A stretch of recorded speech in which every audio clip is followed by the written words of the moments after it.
Hey, hi everyone, welcome back to my YouTube channel. My name is Sunny Savita, and I'm back with another exciting and important course.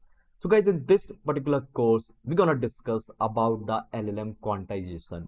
LLM quantization is one of the important topic if you want to learn that how we can load the huge LLM on the smaller configuration over the edge devices as well as over the smaller GPUs. So guys, I have started this fine-tuning playlist where I uploaded 11 videos so far. If you haven't checked, guys, please go and check. I discuss each and every fundamental related to the fine-tuning over here. Now this is 12th video, and here we are going to be discuss the concept of the LLM quantization. So whenever I will teach you the further concept of the fine-tuning like LoRa, QLoRa, so easily you can understand those particular concepts, and even you can load your huge model on a smaller device, even over the CPUs as well. Okay. Now where you will find out this playlist, you will if you will click on the playlist section, guys, there I have kept the entire playlist as well as the videos is visible inside this video section as well. Okay. So what all thing I'm going to be discuss inside this course, first of all, let me give you the highlight, and after that, guys, one by one, step by step, we'll try to cover up each and every part. So let me show you the syllabus at the first place. I hope it is visible. So throughout this course, we're gonna discuss regarding the quantization and the different basically concept of it. So first we'll start what is a quantization, then we'll understand why we use a quantization, then a difference between RAM and VRAM. Then guys, we'll understand about the data type and their memory consumption. Okay.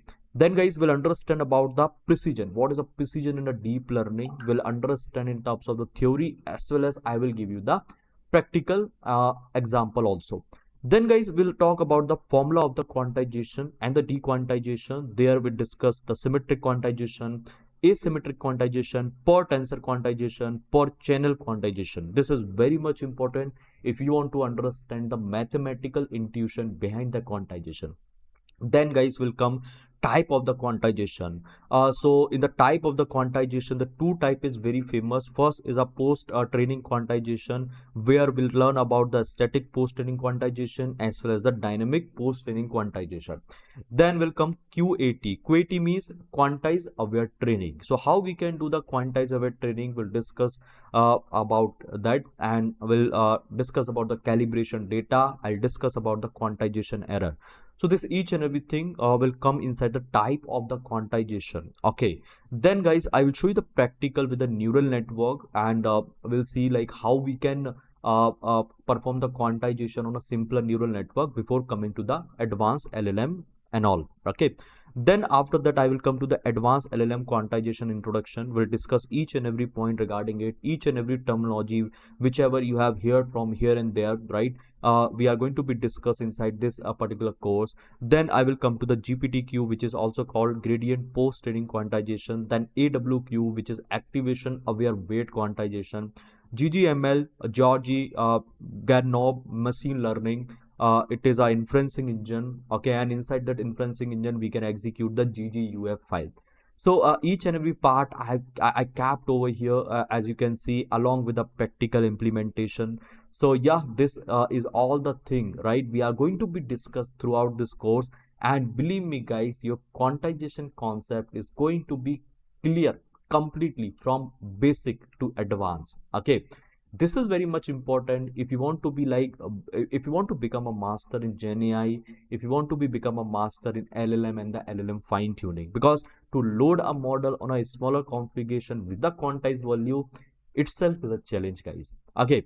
So see guys, I've seen over the internet, over the YouTube, there is no structure material, right, with respect to this quantization and all. That's why I put lots of effort to prepare this quantized material, and this is the one time effort, guys. If you are going to be learn all this thing, believe me, you will you can understand like any sort of a concept with respect to the quantization. Even I will introduce the different research paper also during this course, during this training, right? And for sure you can visit to those paper, right? Now, let's begin. First, we'll try to understand what is a quantization. Don't worry, guys. Capped, written all the notes and all everything is with me. So I will just coming up with the theory, and I will try to explain you with the example and all, and then we'll come to the practical.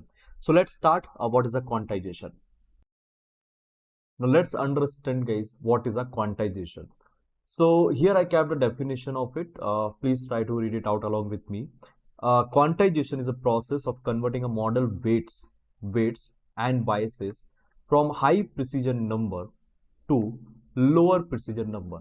Now, what is the high precision number? What is the lower precision number? Each and everything I will try to understand. So we are going to be convert high precision number like float 32 to int 8, float 16, or even sometime we convert it into int 4 as well. Okay. Or here I written a second definition. Quantization is the art of shrinking model by converting high precision number, that is weight and biases, into the smaller number by trying to keep their intelligence intact. What does it mean, guys? So we are trying to keep the accuracy as similar as the previous model, but the size of the model is going to be reduced. Okay. Now, what do we do inside the quantization? Okay, or here you can see I written a heading. What do we quantize in a model? So different model types is having different type of quantized weight. Okay. Now we're talking about the model which is ANN, artificial neural network. So it is having weights and biases. Okay, between the hidden layer. You know about the artificial neural network. If you don't know, guys, I'll show you the architecture in some time. The second is CNN, convolution neural network. So inside that we have convolution filters, right? Which is having some weight values, and those weight we are going to be quantized. Okay, we want to be shrink the size of the model. The third one, guys, which is RNN and LSTM. So recurrent weight matrices means it is a type of the artificial neural network only, along with the along with that loop, okay, which is running on the time. The data we are passing in the sequence, right? And in a same hidden state, again and again we are passing our data on the time stamp itself. So in between, whatever weights are there, weights and biases, so those value we are going to be quantized. Then the last one is a transformer LLM. So query key value matrices. So the weight matrices which we are going to define in terms of query key value, right? Or feed forward neural network. Inside that also we have a weights and biases. So all those value we're gonna quantize. So whenever we talk about the quantization, guys, quantization in terms of any model. So here I written all the model names and what all thing we are going to be quantized over here, right? Now let's do one thing. Let's try to check out the architecture. So I kept a couple of diagrams for all of you guys. So with that, your understanding will be a bit more clear. So this is the first diagram, and this is the diagram of the artificial neural network. So each and every slide, guys, I'll show you. Don't worry. I created this slide for you, and for sure I will share inside the GitHub. You can check out that link in a description itself. So this is my input layer. We are passing input, guys. So see, this is the input which we are passing to where, which we are passing to the hidden layer.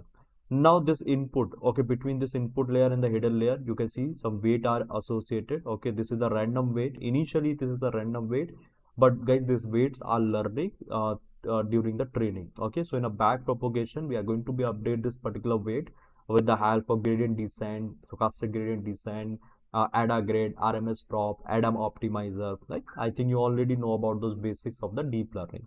So guys, here you can see we have this weights. Okay, this weights, this weight, this weight, right? And see, this is my hidden layer and this is my output layer. So between this also you will find out a weights. Now what we are going to do, we are going to be quantize this weight. Okay, now along with the weight we would be having the biases value as well. So weight and biases both we are going to quantize. Now what does that mean if we're talking about the quantization, guys? So quantization is nothing. So let me represent the quantization with this capital Q. Okay, we're talking about the quantization, guys. So in that we are going to be quantize the weight, or we're gonna quantize the bias, or we're gonna quantize the activation value. Now what does it mean if we're talking about the quantization? To convert a higher precision number, okay, higher precision number into lower lower precision. Okay, So let's say we have a value, right? So this weight is a float. Now we're going to convert from float to int. Okay, so the size of the model is going to be reduced. Now we're talking about the second architecture, which is a convolution neural network. So inside this convolution neural network, we have a process which is called the feature extraction or convolution. So this convolution, right? This particular weights, this weight matrices. Okay, this particular weight matrices we're gonna quantize. Okay, this is the learnable parameter actually. So first we do the feature extraction, means we perform the convolution process, and then we pass the data from the pooling layer, and then only we pass it from the artificial neural network. Okay, so inside the artificial neural network, I think you already know where these weights and biases exist. But if we're talking about the CNN, this feature extraction process, so inside the convolution process, okay, during this convolution process only, you will find out some weight matrices, and those weight matrices we're gonna quantize. Now we have a third architecture, which is the most important architecture of the entire NLP and the generative AI, that is transformer architecture. Okay. Now here guys, you can see, so we have the multi-head attention. So we are going to define the query, key, and value matrices. If you are aware about the, if you are aware about the, if you are aware about the architecture of this transformer and how it is going to process the data, how this self-attention is working, so easily you can understand this particular concept, the concept of the query, key, and value. So the matrices which we are going to create, the weight matrices, again, those are the random weights, and during the learning we are going to train those weights. Okay, during the learning those weight is getting updated. Now these weight only is getting quantized, and means we are going to be convert from higher precision to the lower precision. Now, along with it, you will find out this feed forward network as well. So feed forward network is nothing. It is a neural network only. Okay, I think you know about the neural network, how basically we are passing our input until the output, and what all value we're gonna quantize. Now, guys, so this was the three architecture which I capped over here just to introduce like where these weights and biases could exist. And now let's discuss with the different point. Okay, let's discuss the next point. So I capped some additional points. You can read it out. I will go ahead slide by slide, step by step, and I will try to discuss each and every part. Okay, so biases can also be a quantized, as we know, as I already told you about the biases. Activation are also quantized during the inferences or training. Okay, so we'll discuss about the QAT. What is this QAT? QAT, right? It is called Quantize-Aware Training. Now activation, so whenever we pass, see here we have an input.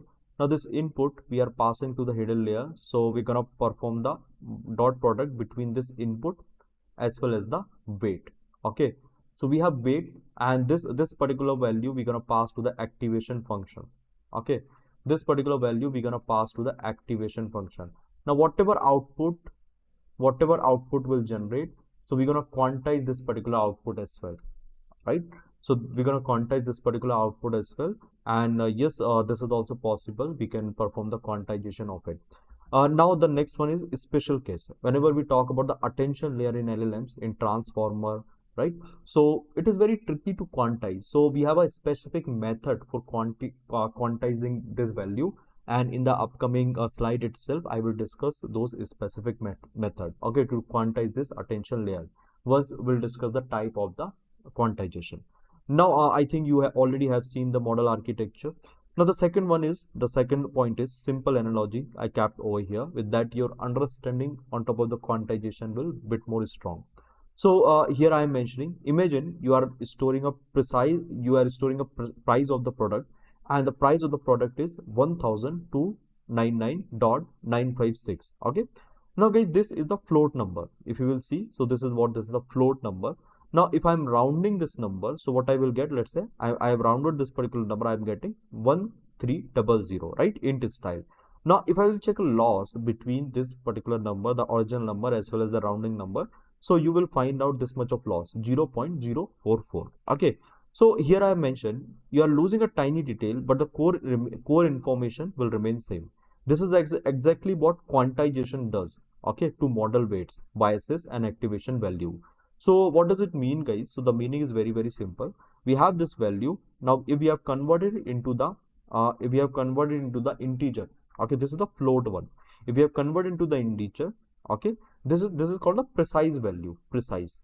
Okay, so if we have converted this particular value into the integer, right, so we are going to be lose some information, but that is fine, there's a very minute information. Okay, so this is what we are doing into the quantization. Means we have a float number, this is my float, we are going to be convert into the integer number. Okay, and during this process we are going to be lose some specific information, that is fine. Okay, we can bear that. Okay, now guys, we cannot directly round this number like this. If we have a weight and biases or the value of the activation and all, directly we cannot round this particular numbers. Okay, so for that we have a specific formula, we have a specific mechanism. I'll come to that formula, I'll come to that mechanism. With that your understanding will be more clear. Okay, now this example is clear. Coming to the next one. So here I kept couple of more example. With that your understanding will be bit more clear. So please try to focus for a couple of minutes and then we'll move to the second slide. So mathematical value, you know the value of the pi. So this is the value of the pi, guys, 3.1415929265. So this value level, the precision level of this value is very high. Okay, precision means how precise the value is. Okay, so here I have mentioned 3414159296, which is a high precision value, float 32. Now if I am going to be, see, generally we take the pi value, this 3.14, whenever we are doing a calculation in the mathematics.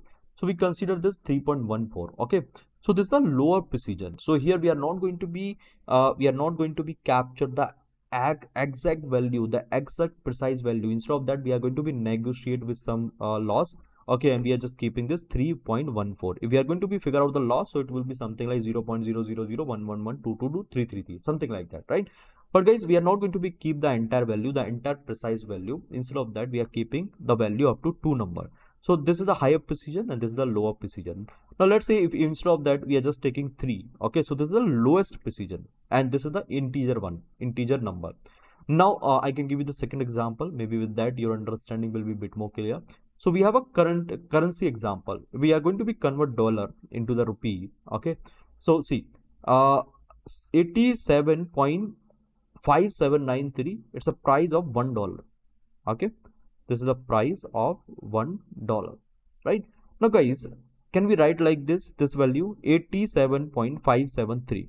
Yes, we can write it. So this is the higher precision value, means this is the accurate value. Okay, this is the accurate value, this is the precise value. Now if we are going to be negotiate with some error, means if we are going to be negotiate with some information, let's say if I'm going to be rounding off, if I'm not going to be keep the entire precise value, I'm just keeping it for like 3 decimal digit. So see, this is the medium precision value. Okay, so this is called float 6. I'll come to the range and all, everything I kept every table for all of you. So 87.573, right? And if I'm just writing 87, so in that case it will be a low precision, the lowest precision. So it will be int 4, int 8 and int 4. You can check out the loss between this 87. You can write 87.5793. Now here I written 87. Now what would be the loss? The loss is going to be 0.593. Okay, so this much is the loss if we are going to be convert this float number into the integer number. Okay, from higher precision to the lower precision. Precision means what? Precision means how fine the number is. Okay, how fine the number is. Let's try to discuss with some other example. I kept one more example. So in the next example, I took I took this weight measurement example. So let's say I'm saying my weight is 60.197, something like that. So you can say it's a high precise value. Okay, now if I'm saying if I'm just saying my weight is 60.2 kg, so it's a medium precise. Now if I'm saying my weight is 60 kg, okay, so it's a low precise. Getting my point? So whenever we talk about the time, guys, so how we say, like how we like convey the time to someone. So we are saying like 8:15, right? Now I can write like this also, 8:15, and here is what? Here is the second. Let's say 32 seconds. Now I can refine it more. So I can say 8:15, 32 seconds, something like this, right? So some like the further time we can mention over here. Okay, in terms of the second, see, second we have defined over here, we can define in terms of the millisecond. the nanosecond. Okay, so this is a very precise value, but this is not a very precise value, so it's a low precision. It comes under low precision. And I hope guys you understood this first part, the basically the meaning of the quantization along with the example and all. Now let's discuss the next thing, why do we use quantization. Okay, and then we'll come to the other topic of this particular course. So let's understand guys why we quantize the model. So I mentioned couple of points over here, and with that I think easily you can understand that why we quantize any sort of a model. So the first is shrink model size. Okay, to convert GB's model into the MBs, for that we use the quantization technique. Save RAM and VRAM. I'll come to the RAM and VRAM. What it is. I think you're familiar with the RAM, but most of the people don't know about the VRAM. So for sure we'll try to discuss about this VRAM concept also. So to save RAM and VRAM, load large language model and small GPUs. Faster inferencing, small integers, faster metric operation. So we're going to convert float number into the integer number, and that make the metrics little more faster. The operation between the metrics is little more faster. Is deployment. Okay, so enable mobile IoT inferencing, lower configuration server, edge devices and all. So we can configure a model on any sort of a devices, right? Whether it's an embedded system, IoT system, or any edge devices, okay, or any mobile device, or even we can configure our model on a lower server as well, lower config server as well. Okay, then lower a serving cost, so less VRAM is equal to cheaper GPU serving. So if we have a lesser RAM, as obvious, right? So if we have a system which is a higher RAM and this other system which is having a lesser RAM, so for sure the system which is having the lesser RAM is going to be cheaper, right, than this higher RAM. So yes, for the lower serving cost, we use this quantization. So the ultimate goal of the quantization is to reduce the size of the model and keep it on a lower configuration so that we can achieve this entire goal. Now I discuss all this thing in a more detail. Here you can see each and every point, guys. So why quantization matters? So the first point, as I told you, reduce the model size. So if we have floating point number, okay, FP32 weight, the size of that particular weight is 4 byte. Okay, the per number is going to be occupy around 4 byte. Now if we're talking about the integer, so it is just taking 1 byte. Okay, so this gives up 4x smaller model size. I'll come to the table and all, each and every comparison table I kept for all of you guys. So don't worry about it. As of now, just try to understand in terms of the theory. I'll show you the practical as well. So the second is the lower memory. So RAM, VRAM uses. Quantized model consumes significantly less memory. Okay. So large model like llama, Mistral and all. Okay. So it takes a huge number of memory, right? So if we are going to be load this model on my collab in my local system, so we won't be able to do it because we don't have that much of RAM and all. But if we are going to be load the quantized model, uh, in that case we can easily load that and we can make a inferencing and all, right? Now the next one is the load large model on a limited hardware. As I told you, if we have a GPU limit, RAM limit, VRAM limit, so for sure we can use the quantization technique and we can load the model. For example, I cap this scenario. So let's say I have a model with 1 GB. The size of the model is a 1 GB, okay, which is in FP32. Okay, the weight is the weight of that particular model we are considering the float. Okay, the float number. But let's say we are going to be converting the integer, that is a lower precision number, so it become 250 MB only. Means see, this was 4 times. Okay, now just imagine the size of this model. It's just 250 MB. Divide by 4 directly. Okay, 1/4 part of the model. Are you getting my point, guys? How important this quantization could be, and how people are achieving this thing? There is some mathematical intuition and all. Behalf on that, people are able to do it. Okay, there are so many research basically which have been published. Okay, I'll show you each and every research. I will show you each and every basically research paper. So with that, your understanding will be a bit more clear. Now deploy on the edge devices. As I told you, edge devices means the small devices like phone, drones, IoT devices, okay, any embedded system, any hardware and all, or even in the low configuration, easily we can load the model. Okay, Now coming to the next one, reduce the cost. If the model size is lower, then for sure we are going to be reduce the cost in terms of the storage, bandwidth, computation, right? So if we have a model which is having a very small size, which we can load anywhere on any a lower configuration and all, so it will cost us very minimum, okay, compared to the huge model. I hope guys you understood all this point. Now the last point, accelerate hardware optimization. So hardware like TPU, NVIDIA Tensor, okay, Intel AVX 512, it's an inbuilt GPUs of the Intel. If you're going to purchase a system, guys, you'll find out one inbuilt graphic card, okay, inside the system. So it's a Intel AVX 512. It's having so many variants, right?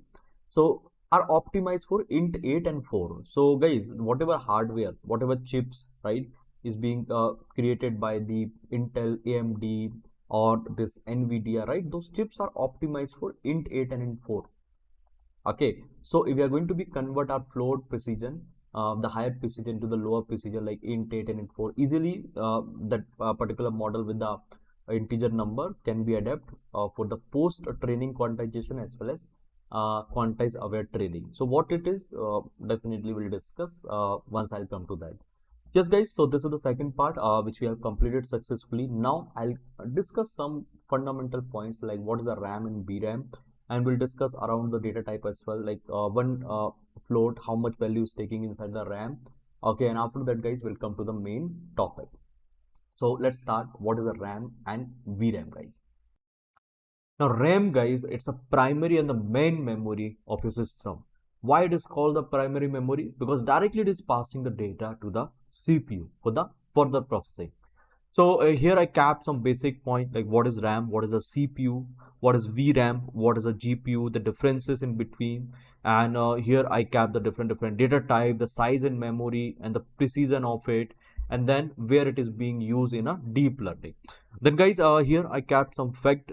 There I capped the data type and the number of parameter and the memory. Okay, how much memory would be required based on those number of parameter. So let's try to discuss this each and every point one by one, step by step. So first, let's discuss about the RAM. What is a RAM? I think you already know about the RAM. RAM is a main and the primary memory, as I told you.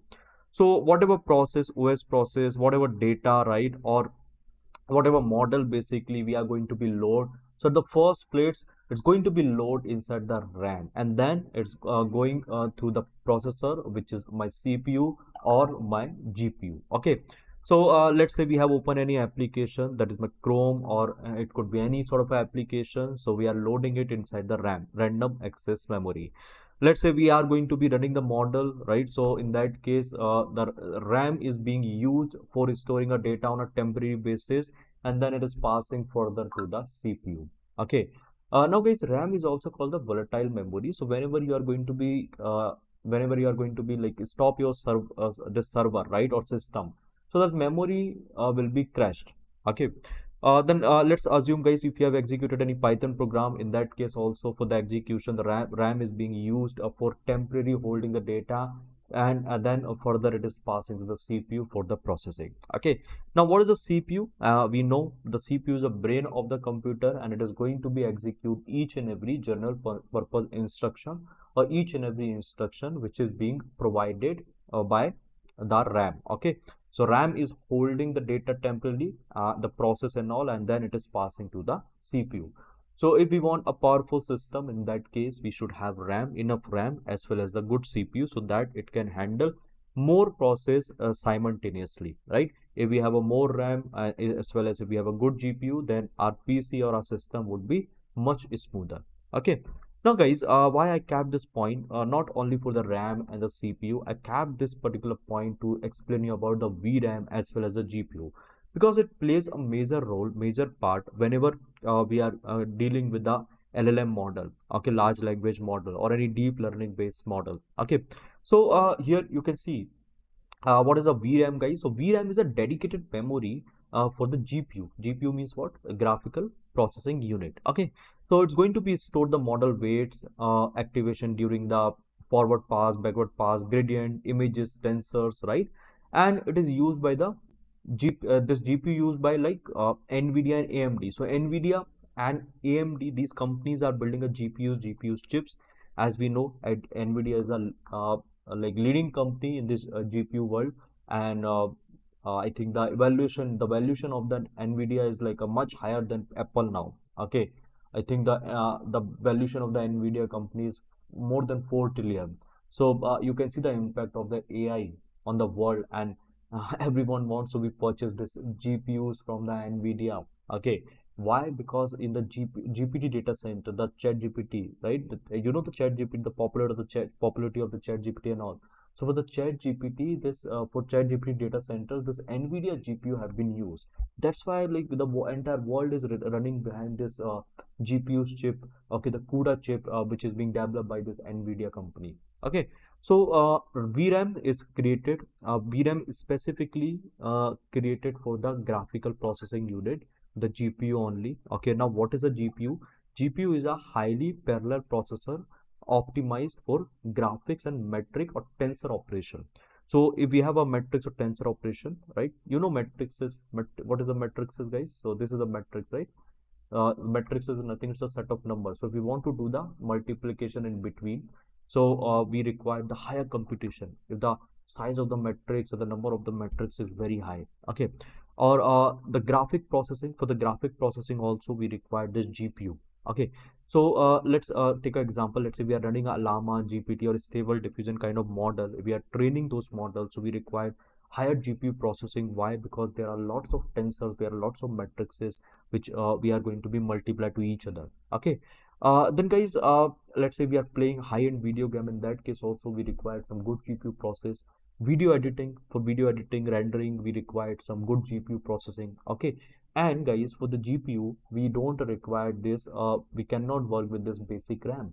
Okay, if we're talking about the GPU, guys, so for that we have a specific RAM that is called VRAM. What is the full form of the VRAM? So the full form of the VRAM is visual RAM. Okay, now here I capped some differences. Let's look into those differences. So feature RAM and VRAM, it is used by CPU. This RAM is used by CPU and VRAM used by the GPU. Okay, now this slower than VRAM. VRAM is like little faster compared to this normal RAM, and this VRAM basically it is extremely fast compared to this RAM. Okay, so this technology have been built specifically for the GPU processing only. You know the use of the RAM, as I told you, just to keep or just to hold the data before the processing, right? And it is on a temporary basis. Now application, for which all application we can use the RAM. So RAM, we know, like it is inside our system, inside our general computer, okay, personal computer. So it is for web app, CPU training, for anything, right? If we're talking about this VRAM or the GPU processing, so specifically it is for the deep learning or some huge LLM based model. Okay, so in deep learning actually we require too much computation power, and because of that we opt this VRAM and GPUs. Okay, now what is the capacity? So the capacity of the RAM, it would be around 8 to 64 GB typically, but it could be more than that. If we are going to be purchasing server over the cloud, so there also we'll find out very higher RAM, about above like 200 GB, 300 GB. Okay, but VRAM compared to this RAM, okay, so this VRAM actually it will be quite low, quite smaller, and yes, we can work with a smaller VRAM as well, not very much, but yes, let's say we have a 128 GB of RAM, and if we are using maybe 68 GB of VRAM, okay, so it will be equal to that. Okay, now model hosted on CPU and GPU, as I told you. Quantization help, yes, yes. Okay, so smaller RAM needed and a smaller VRAM needed. We are going to be quantize our model. So if you are running on CPU, then it will take a smaller RAM, and if you are running on GPU, so again it will take a smaller VRAM, right? Now I created one more table, guys, but before that I would like to show you my VRAM and my RAM because I already have GPU in my system. So let's take a look onto it. So I'm searching about my task manager. Yes, here it is. Now what I will do, guys, I'll show you the performance of my system. So you can see I have a CPU, right? Memory. The memory is around 23.7 GB, around 24 GB of RAM I have. Then guys, I have the GPU. This is the inbuilt GPU, Intel RUHD graphic card, and this is my NVIDIA GPU. Okay, Now if you will check out with the memory, so the total memory which I have, it is around 24 GB. Okay, now how many memory is being used right now? So below you can see 10.6 GB memory is being used and available is 12.9 GB memory. Okay, now if you will check with my GPU, okay, now here for the GPU I have dedicated GPU memory. Dedicated GPU memory means what? This is only called the RAM, VRAM, okay, visual RAM. So I have 6 GB of VRAM inside my system. Get my point, guys. Now here if you will check with the GPU 0, so it is an inbuilt GPU. So this inbuilt GPU is not having the VRAM, okay, dedicated VRAM. It is using the shared memory, okay. It is using this particular memory itself, right? So this GPU, this NVIDIA GPU which I'm using, the GPU is 3060, as you can see right hand side, 3060 RTX 3060, and the dedicated VRAM is 6 GB for me. I hope you got the clarity now after seeing this entire statistic, right? Now let's come to the data type. So here guys, I have created one more table. This table will help you to understand something in a more deeper way. So if we're talking about the byte, guys, you know, in one byte we have 8 bits. Okay, 010101. So what is the bits, guys? I think guys you are already familiar with the bits. So 01010101. Okay, 1 2 3 4 5 6 7 8. So this is a 1 byte. Okay, now float 32, how many bits are there? So there would be around 32 bits because the size of the float 32 is 4 byte. Okay, 4 byte per number. Now I have a different data type. See, float 64, float 32, float 16, B float, which is also called the brain float. FP8 is there. Okay, then NF4, then it is called the normal float. Int 8, int 4, int 32, and the boolean. Now the meaning of it, float 62 means 64 means 64-bit floating point. Okay, 32-bit floating point, right? The size of this particular data type is 4 byte in a RAM. The size of this particular data type is 8 byte. So 8 into 8 will become how much? 64. Okay, now 4 multiply 8, so it will become how much? 32. Okay, now here float 16, so float 16 2 byte, right? The size of the float 16 is 2 byte, so 2 multiply 8, it will become 16.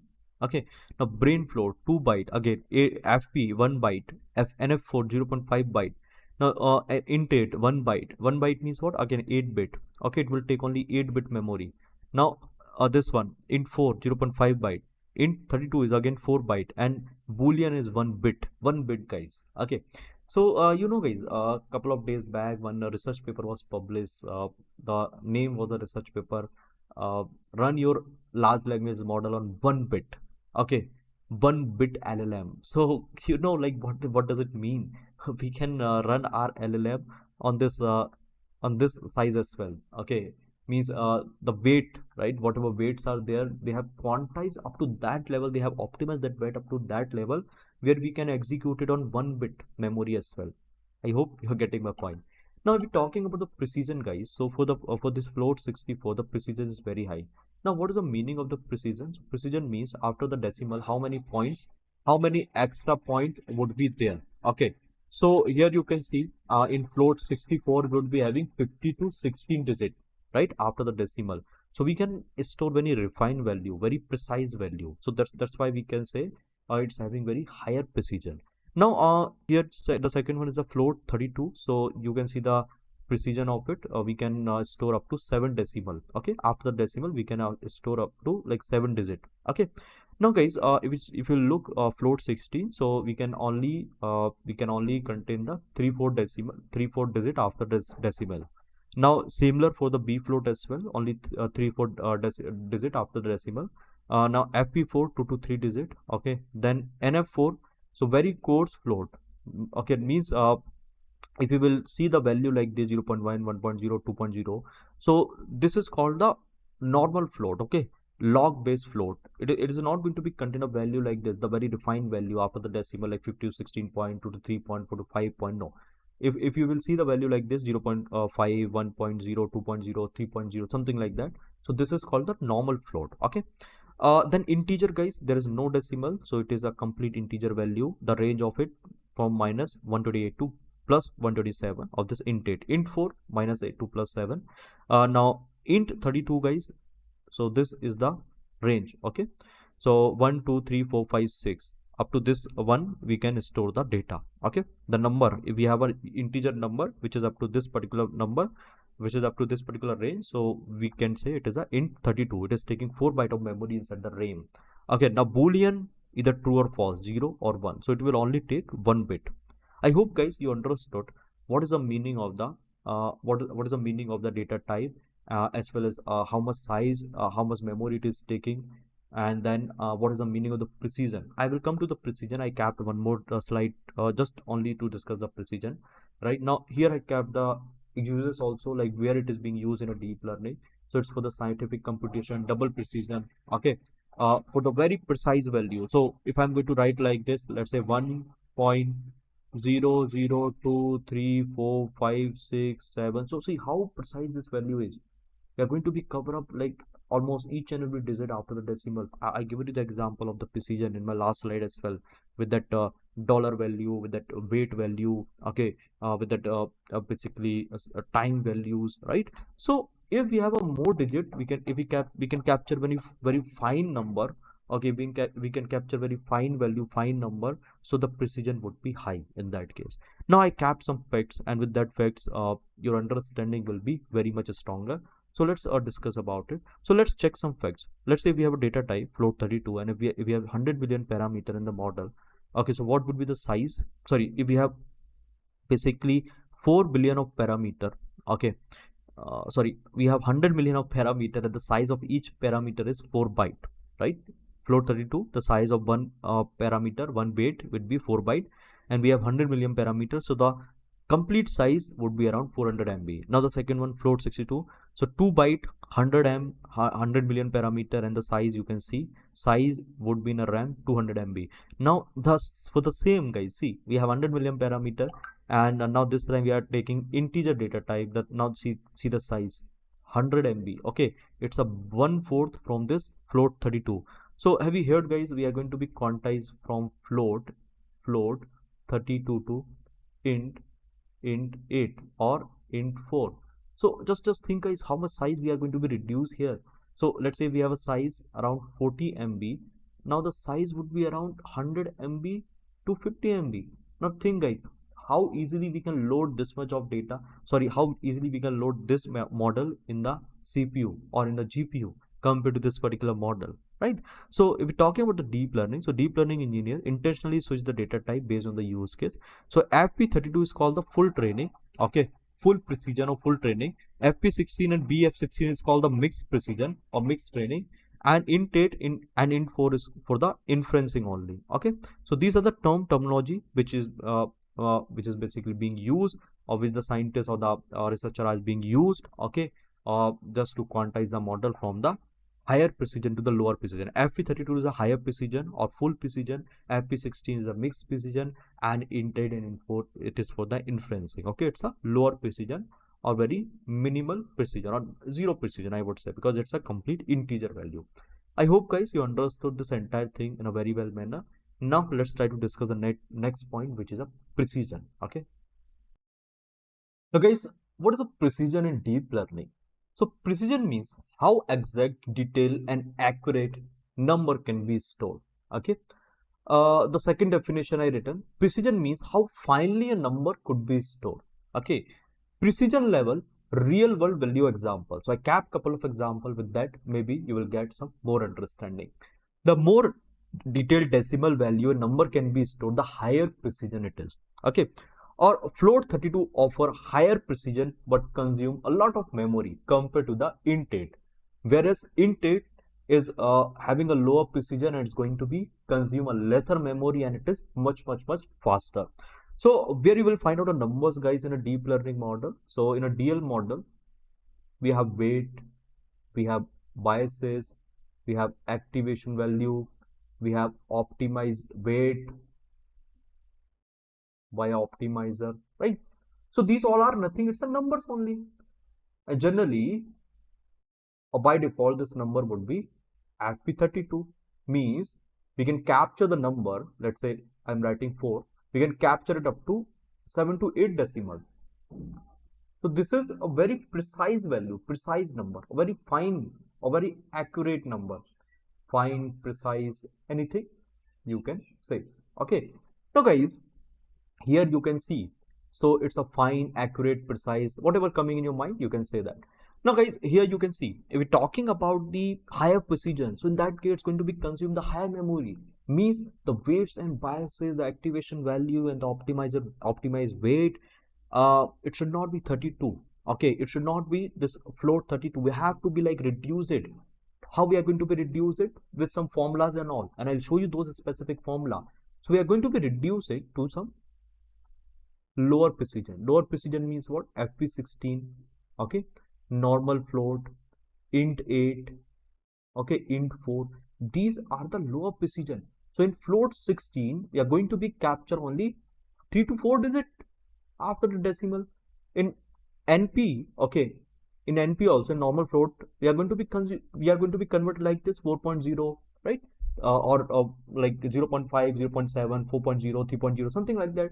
Now we're talking about int 4 and int 8. The range of the int 8 is, what's the range of the int 8? From minus 27 to plus 128. So we are going to be round this value, let's say 4. Okay, so this is the value in int 8 and int 4. So likewise guys, what we're gonna do, we are going to be guys quantize the value. How it is possible, how we can do it, how we can convert it like this. Can we convert it directly, or do we have some formulas? We have some formula. I'll show you that formula in the upcoming slide, okay, in the upcoming point.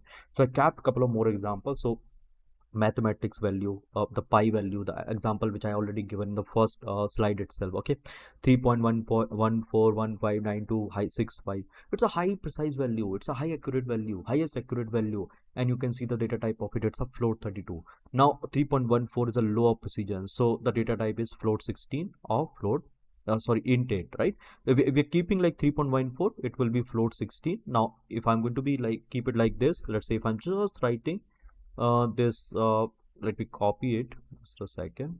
So I'm going to be copy this line and let me keep it after this one. So here is the next one. So let's say if I'm just writing 3, so it is not float 16, it is int 8 now. Okay, now I think so you have a very good understanding with respect to the data type and all. Now the second example is a currency example, dollar and rupee. So this is the rupee value in terms of $1, so it's a float 32, right? So up to 8 decimal we can capture, but 4, 5, 6, 7, like it will all only be considered in a float 32 itself. Then this is the float 16. Then here you can see the float. This is the int example. Okay, if I'm writing this round up value 87, it's a int 8 example, int 8 or int 4. Weight measurement 60 point, let's say my weight is 60 kg, so it's a lower precise value. If I'm saying my weight is 60 kg 20 grams, so it's a medium precise. Okay, now if I'm saying my weight is 60.1972345 kg, so it's a high precise. Okay, so likewise guys, we can understand about the precision and all, and I think so I try to explain each and every part of it. Let's look into some more example. So float 32 is a 32 bit and can store very fine decimal, as I told you. Int 8 can be store only whole number, integer number, the range between 128 to plus 128 minus 128 to plus 127. No decimal, lower precision. We have int 32 as well, where the range is much higher compared to this one. Okay, so float 32 is a higher precision, int 8 is a lower precision, right? Now guys, why does precision matters? What's the use of it? Why we are doing it? Okay, what's the main idea or agenda behind this precision? So I written one more definition over here. During training, we need high precision to learn small gradient and the improve accuracy, right? So whenever we are going to be train our model, so FP32 is fine. We can consider that. Why? Because we can learn a small gradient, we can improve the accuracy and all on the high precision. But during the inferencing, guys, it is not required. So generally, guys, see, whenever we are talking about the quantization, so generally we discuss about this PTQ. In PTQ, you know what happened? It's called post-training quantization. So we train our model in FP32 or FP16 or FP64. Generally, it would be FP32 or FP16 only. And then, guys, we are going to be make a inferencing. You know, whenever we are doing an inferencing, so we're gonna make an inferencing. Let me write over here. Inferencing on int 8 or int 4. Okay, so in PTQ, guys, this is called post-training quantization. We'll discuss in a very detailed manner. And this is what I written over here. Why does precision matter? So that we can do a inferencing. We can do the fast prediction, fast inferencing and all. But then, guys, after the PTQ, one more technique was introduced. The technique itself is called the QAT, Quantize-Aware Training. You know, guys, instead of this FP32 training, what we can do, we can, at the time of the training itself, we can convert our weight from FP32 intake. This is also possible. Okay, it's possible because of this QAT training. So yeah, for sure, I'll discuss that in upcoming slide and how it is possible, each and every formula and all, even with the practical, I'll show you that. Now, guys, here what I written. So FP32 32-bit full precision, so it is having a higher decimal, the memory is taking high, speed is slow, and accuracy would be the best. FP16, so 16-bit precision, 16-bit mixed precision, it's called the mixed precision medium. The precision level is a medium. Memory, it will take medium. Okay, and here, guys, you can see, give me a moment. Yeah, so it will take a memory, right, medium. It is a faster, then slightly drop. The accuracy is going to be slightly drop if we are going to be convert from FP32 to 16. Int 8-bit, most common for the quantization. Okay, so the precision is very low. Okay, no decimal. This is the range of it. Memory is this much. Okay, low memory, fastest, smaller accuracy. Now int 4-bit. Okay, so very low, coarse, discrete or float value, right? And it's taking very low memory, ultra fast and moderate. The accuracy is going to be slightly, not slightly drop, it's going to be much drop, right? FP8, floating 0.8 8-bit. It's for the NVIDIA transformer inferencing H100 GPU. Okay, then low medium, 2 to 3 decimal, memory is lower, speed is fast, and accuracy is going to be slightly drop. So where the accuracy is going to be like too much drop, we are going to be lost the accuracy over here in int 4 and normal float. Int 8 is manageable. If FP16 is fine, slightly drop, and this is the highest accurate, FP62. FP32. Okay, 64 is also very much accurate. Now, one more thing, guys, one more additional information I capped over here. We're talking about the precision, guys. Precision does not mean accuracy. Okay, precision is not equal to the accuracy. Accuracy is a different thing. So let's understand the precision. Precision means how finely or in how much detail a number is represented or is stored. So here you can see, if we're talking about a data type, data format, float 32, int 8, etc. So this number is a highly precise number, whereas this number is not a very much precise, it's a low precise. So accuracy means how close is the prediction output to correct or true value. Okay, precision means what? Sorry, accuracy means what? See, it's a precision, the thing basically I explain you over there. Now accuracy means how close is the predicted output to the correct value. Okay, and precision means what? How finely or in how much detail the number is being represented. And accuracy means what? How close is the prediction output to the correct or to the near this correct and the true value, the accurate value. Okay, so this is related to the model performance, and this is related to the data format. Okay, how precisely data is being stored, and this is related to the model performance. So let's say my actual level is 1 and my model is predicting 0.797. So this is high accuracy because it is near to this actual level. Okay, now if it is predicting 0.4, this probability, so it is low accuracy because guys, it is not near to this 1. Okay, this particular level.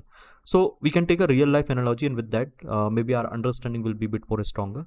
So imagine you are throwing darts, right? Precision means how tightly your darts group is clustered close together.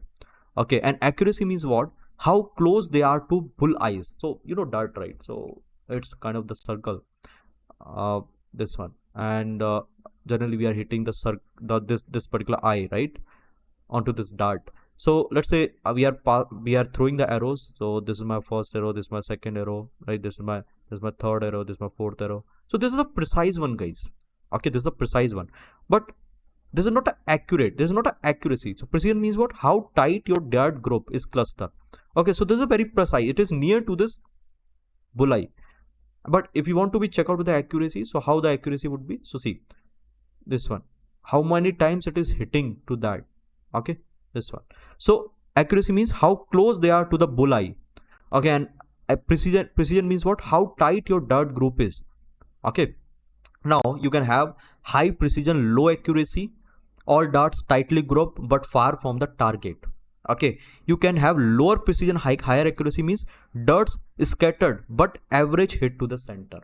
This 2 point is very much important. Please read it out from your end. You will be able to understand. Now, key point is, so if we're talking about the best one, so high precision, the high accuracy is the best model. And the second is the key point. A model can be low precision but high accuracy. Okay, so it's fine if it's the lower on precision but high on the accuracy. Okay, high accuracy means we are able to predict the actual label, but most of the value is very much scattered, not coming to this label itself. But yeah, uh, some of the value we are able to predict as it is. So yeah, this type of model also you will be able to find out. I hope guys you understood about the precision, you understood about the difference between precision and accuracy. I kept each and every type of example, table and all. Maybe this slide will help you a lot. And yeah, now we'll discuss the formula of the quantization. So guys, let's understand the quantization and the dequantization formula. So this is the exact formula. Using this particular formula only, we are going to be convert our weights into the quantized weight.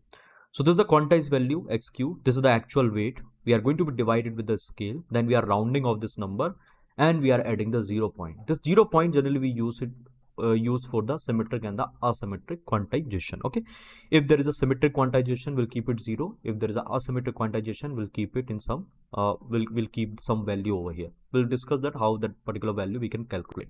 So this is the complete description of the formula. Okay, x is original weight, x gives a quantized integer, scale is there, how much range one integer is step cover, 0 point is there, then round is there. Okay, now this is the formula of the dequantization.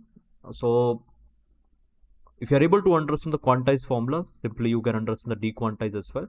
So it's nothing guys, it's a inverse of this particular formula, as you can see. So this is the value x, right?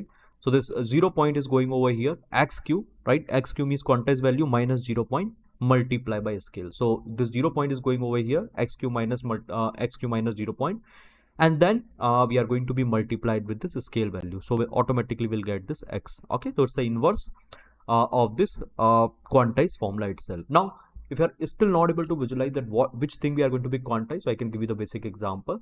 So let's say we have one neural network. Inside this neural network, we have 3 nodes, 3 inputs, then one hidden layer. In that we have 2 nodes, then one output layer. So this one is going to be connected to each other. So in total, how many weights would be there? So this is my input there, guys. We have 3 inputs. Now we're talking about the weights. So weight would be 3 multiplied 2. Okay, 6 weight would be there. So if you want to visualize this weight, let me draw the matrix over here. So the matrix would look like something. So here I can write, let's say W11, W21. Now here W31. Now here is what? Here is my W12, W22, W23, right? Sorry, 32. So here is my 3 2. Okay, now if I want to be if I want to keep the actual value, so let me keep some random value over here. So this is going to be a random value. I can keep the float value itself. Okay, it's just a dummy value, random value. Let's say 673, here 041, now here is 772, now here 62, now here 0.12, now here 0534. So this is what, this is my weights, guys. Right, this is with respect to the first hidden layer, first hidden node. This is with respect to the second hidden node. Now this particular weights we're gonna quantize. So as of now it is in FP32. Now we are going to be converted to int 8, int 8 or in whatever range. Okay, we can convert into the FP16 as well. We can convert to NP4, int 8, int 4, right? Whatever is possible. Now I hope you are able to understand it very clearly. Let me do the right swipe, so the complete formula and all everything will be visible. See, this is the complete calculation. Okay, I think it is not hiding behind my camera. Yeah, now let's discuss a couple of more points. So here, this formula is used during the inferencing to convert the quantized weight back to the usable float value inside the neural network. So this is a dequantized formula, this one, and this is the quantized formula. Okay, so we can perform the quantization using this one, and we can do the dequantization. Again, we can convert into the same number, same basically float value using this particular formula. Now, what's the goal of the quantization? So we already discussed the store real number like float 32, 1.223, 0.85, 2.77 in less memory used the small integer, which is this one. Now let's discuss the math behind the quantization. So in the math, guys, you will find out this scale and 0 point, how to calculate this scale and the 0 point, clipping and rounding, what does it mean, then range mapping. Okay, so these are some important highlights while we are going to be calculate a range of the quantization, while we are going to be calculate a quantized value. Okay, now here's some problem. What is the problem? So float value can sometime fall into the different range. Okay, so let's say if we're talking about the weight, so weights are nothing, weights or let's say biases. Okay, so weights and biases are nothing, it's a float number. Let's say initially I initialize with this float 32 numbers, right? It's a decimal 0 0.32, 0 0.45, something like this. So guys, this value is having some range. So let's say if the range is coming like this, okay, minus 2.02 plus 0.20, right? So this is called the symmetric range, okay, because it is around to this 0. Okay, it is around to this 0 minus 2.02 plus 2.0. So minus is here, okay, and plus is here. So this is the symmetric range, right? But here, guys, see, this is not a symmetric range. This is the asymmetric from 0.5 to 2.3. Here is also, you can see, this is also a not non-symmetric, right? So behalf on this range, the range of the weight, okay, the range of the weight and biases, we can divide this quantized problem into two main one. Okay, the first is called the symmetric quantization, where we have a symmetric weight, means the distribution would be same around the 0. Okay, the first one you can see, and the second basically asymmetric quantization, in that the weight distribution will not be around to the 0. Okay, either it will be completely positive side or it would be something like this, means negative in the positive side, but it is not going to be equal or it's not going to be same around the 0 like this. I hope it is clear. Now let's do one thing. Let's try to discuss with some example, and with that your understanding will be much more clear. So whenever we're talking about the quantization, as I told you, we have two type of quantization. The first is a symmetric and the second is the unsymmetric. Now if we're talking about the symmetric quantization, in the symmetric quantization we would be having the weight distribution. The weight distribution basically it will be it will be what I can say, identical around the 0. So let's say we have the 0. Okay, so this weight distribution of the 0 basically is going to be same. So let's say we have plus 5. So here also, see, let's say we have a plus 5. I think I will have to represent over the y-axis. If we have plus 5 over here, then it will be up to minus 5. Okay, on the other side. So this is called the symmetric, right? I hope you are able to understand it. So this is what, guys, this is called the symmetric, right? Now, so what I did, guys, I took some example, and with that maybe your understanding will be more stronger. So if we're talking about the symmetric quantization, there will keep the 0 point this 0. Okay, my center is around to this 0. Okay, my center of the data will be this 0 and the data will be surrounding to that only. Now you can assume the data in range minus x2 plus x, and the quantization range will be this one. This will also be symmetric. Okay, minus 128 to plus 127. Now here is come some example. So let's say we have this range, the tensor range. Okay, the weight range. See, in the tensor what we have, in the tensor actually we have a weights only, right? So the range of the weights, the weight distribution from minus 0 to plus 2.0. So this is the quantization range, and this is called the symmetric quantization, and the 0 point would be 0 over here. Now if 0.5 to 2.5, this is the range of my weight. So the quantization range from 0 to 250 to 225. Okay, now will not take the symmetric range, the range basically which is around the 0 itself. The data distribution is similar to the 0, like this in a symmetry around the 0. Okay, we'll take this particular range 0 to 255, and this is called the asymmetric non-zero quantization. So this is also minus 3.5 to 8 to 8.2. So we are going to be quantize this number between this range 0 to 255. This is also called the asymmetric quantization. Now you will find out a scenario, guys. You will find out a scenario that in the symmetric quantization itself, inside the asymmetric quantization itself, we are going to be quantize. We are going to be quantize our value between this minus 128 to 127. Okay, you will find out this scenario as well. I'll show you with the example. Means we have a uneven distribution. Okay, uneven distribution of the weight, but we are going to be quantized in this particular range. This is a symmetric range, no? Symmetric. See, symmetric range of the tensor, symmetric range of the quantization. Okay, now this is a symmetric quantization type, and floating this 0 point value would be 0 over here. Now here we have a range of the weights 0.5 to 2.5. This is the asymmetric range, and the quantization range would be also asymmetric. This is called the unit 8. Okay, this is called int 8. This is called unit 8, right, from 0 to 255. Here also asymmetric range. Now this the quantization range also asymmetric. So this is asymmetric, and the 0 point will be non-zero. We are going to be calculate the non-zero. But guys, you will find out that this uneven range, this asymmetric range also, we are going to be quantized with this particular value, minus 128 to plus 127. This is the symmetric range. Okay, this is a symmetric range. So generally we write minus 127 to plus 127, but this is the actual value. But yeah, we can manage it. Okay, it's still called the symmetric only. I hope this thing is clear. Now let's do one thing. Let's look into the practical example. So I kept one example, and with that your understanding will be a bit more clear. So let's do one thing. Let's try to perform the symmetric quantization. So we're talking about the symmetric quantization. So the formula for it is going to be x cube. Okay, this is the quantized value, round of what?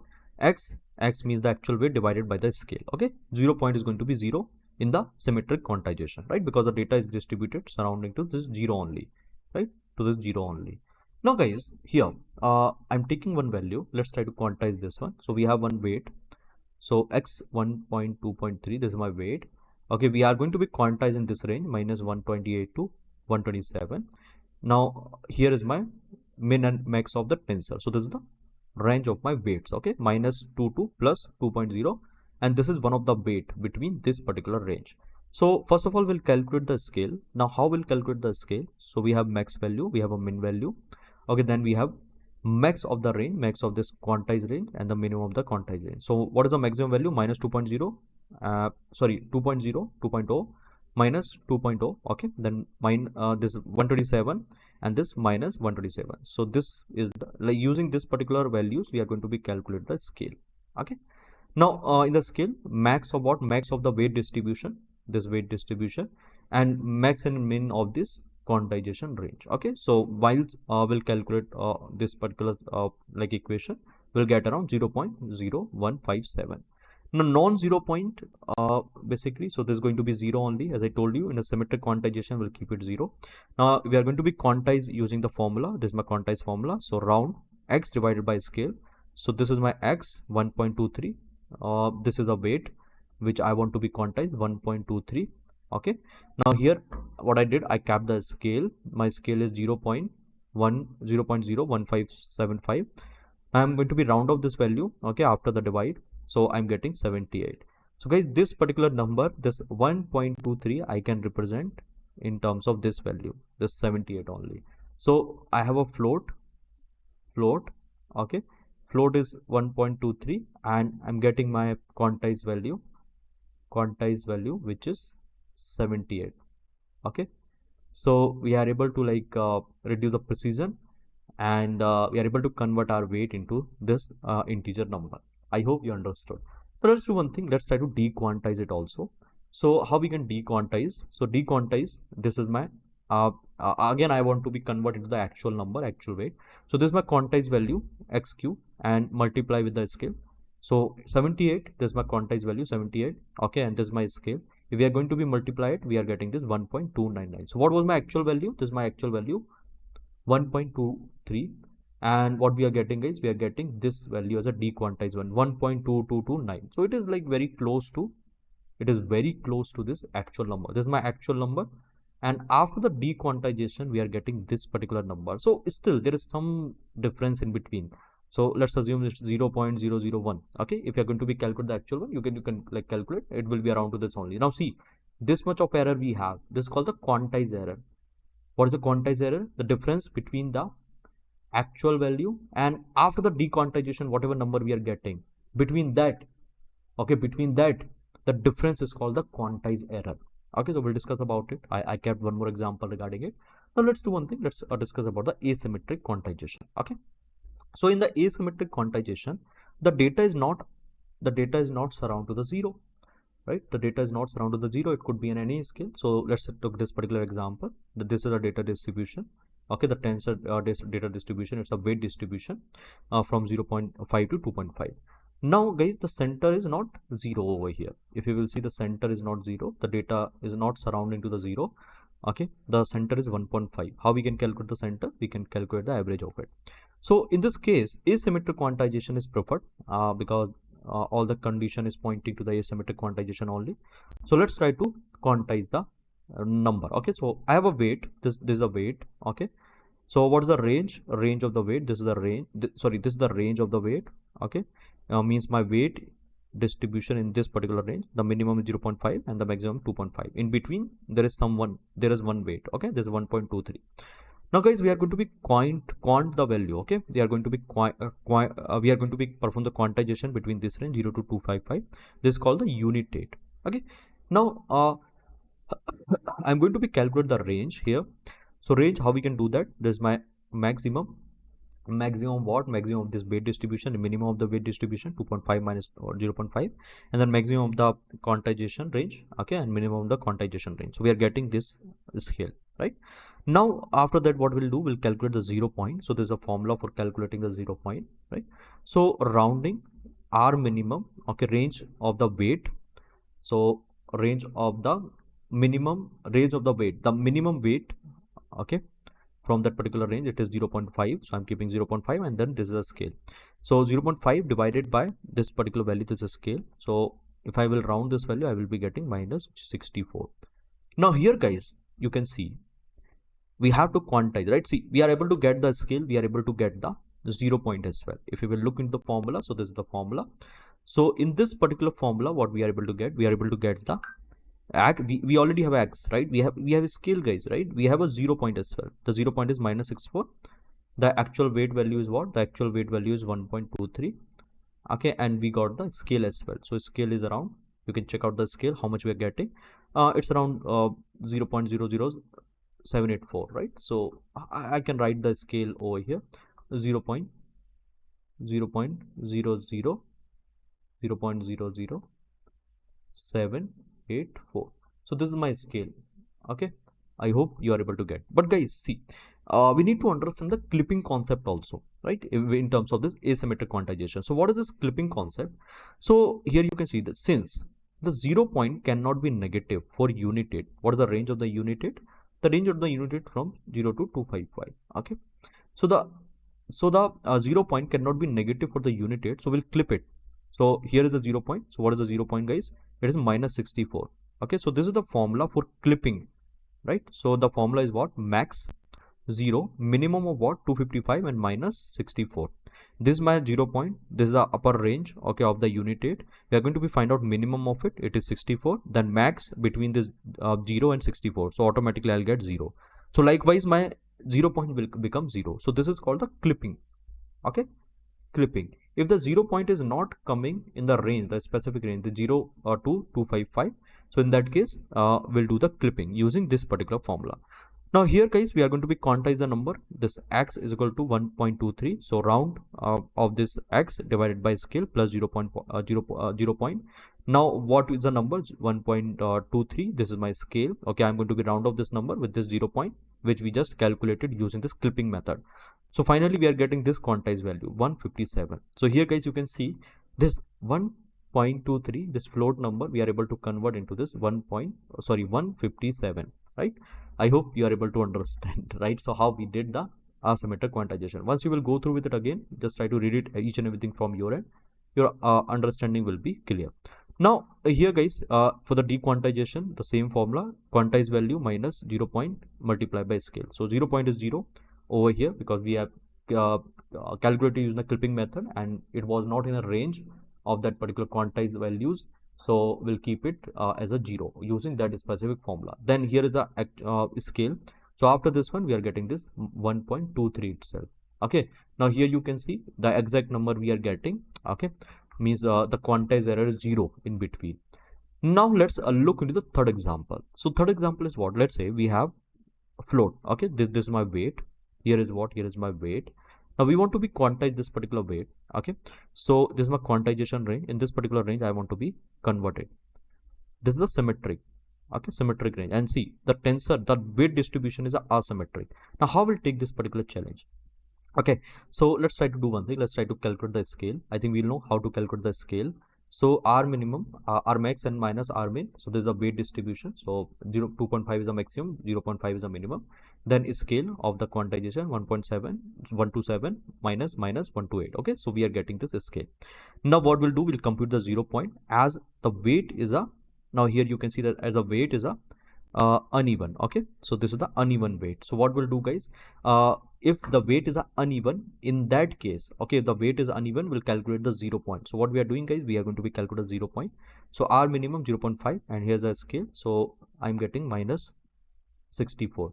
Now guys, in this case you can see we are getting minus 64. Okay, what is the range of the quantize? What is the range of the quantized number? In which range we'll get it? Minus 128 to 127. Now this time, guys, this 64 is coming in this range. Okay, now we'll keep this 64 as it is. So this is the formula. So here is a like x. Okay, 1.23. This is the scale plus minus 64. So now this time we'll keep the 0 point as it is.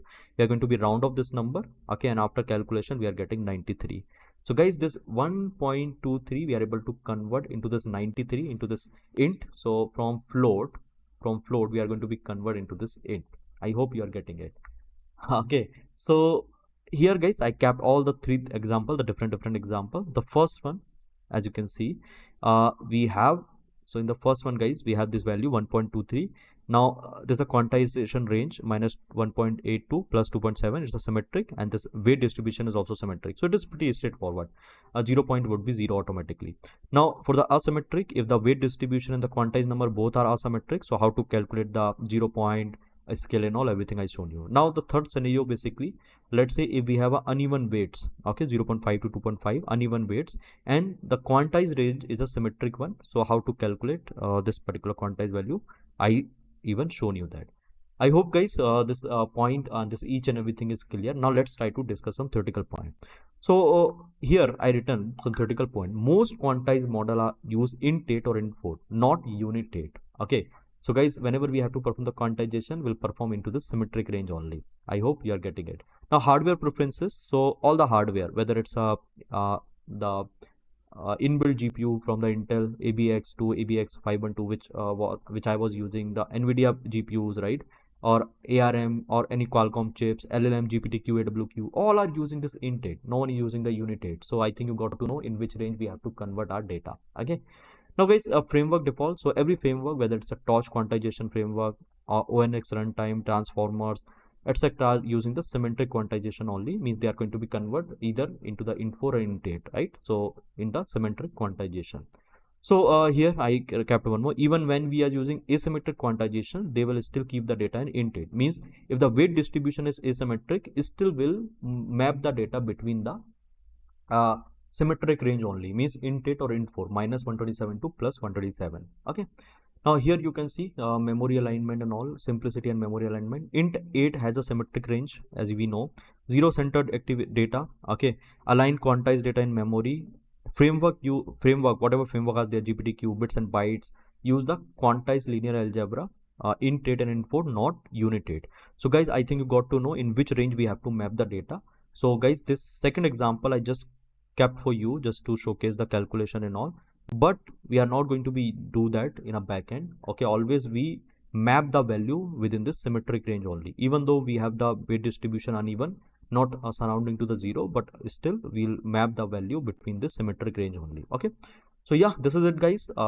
Now we have couple of more concept. The concept basically per-tensor quantization. Here you can see the next one, and per-channel quantization. So this per-tensor quantization and per-channel quantization will understand with respect to the LLM once I'll come to the LLM. Okay, quantization error, I think I already shown you what is it. It is a difference between the it is difference between what, guys? It is a difference between the actual number and the dequantization. Okay, so let's say this is my original number, and after performing a quantization and then we are performing a dequantization now, so whatever differences we are getting in between, so the difference is called the quantization error.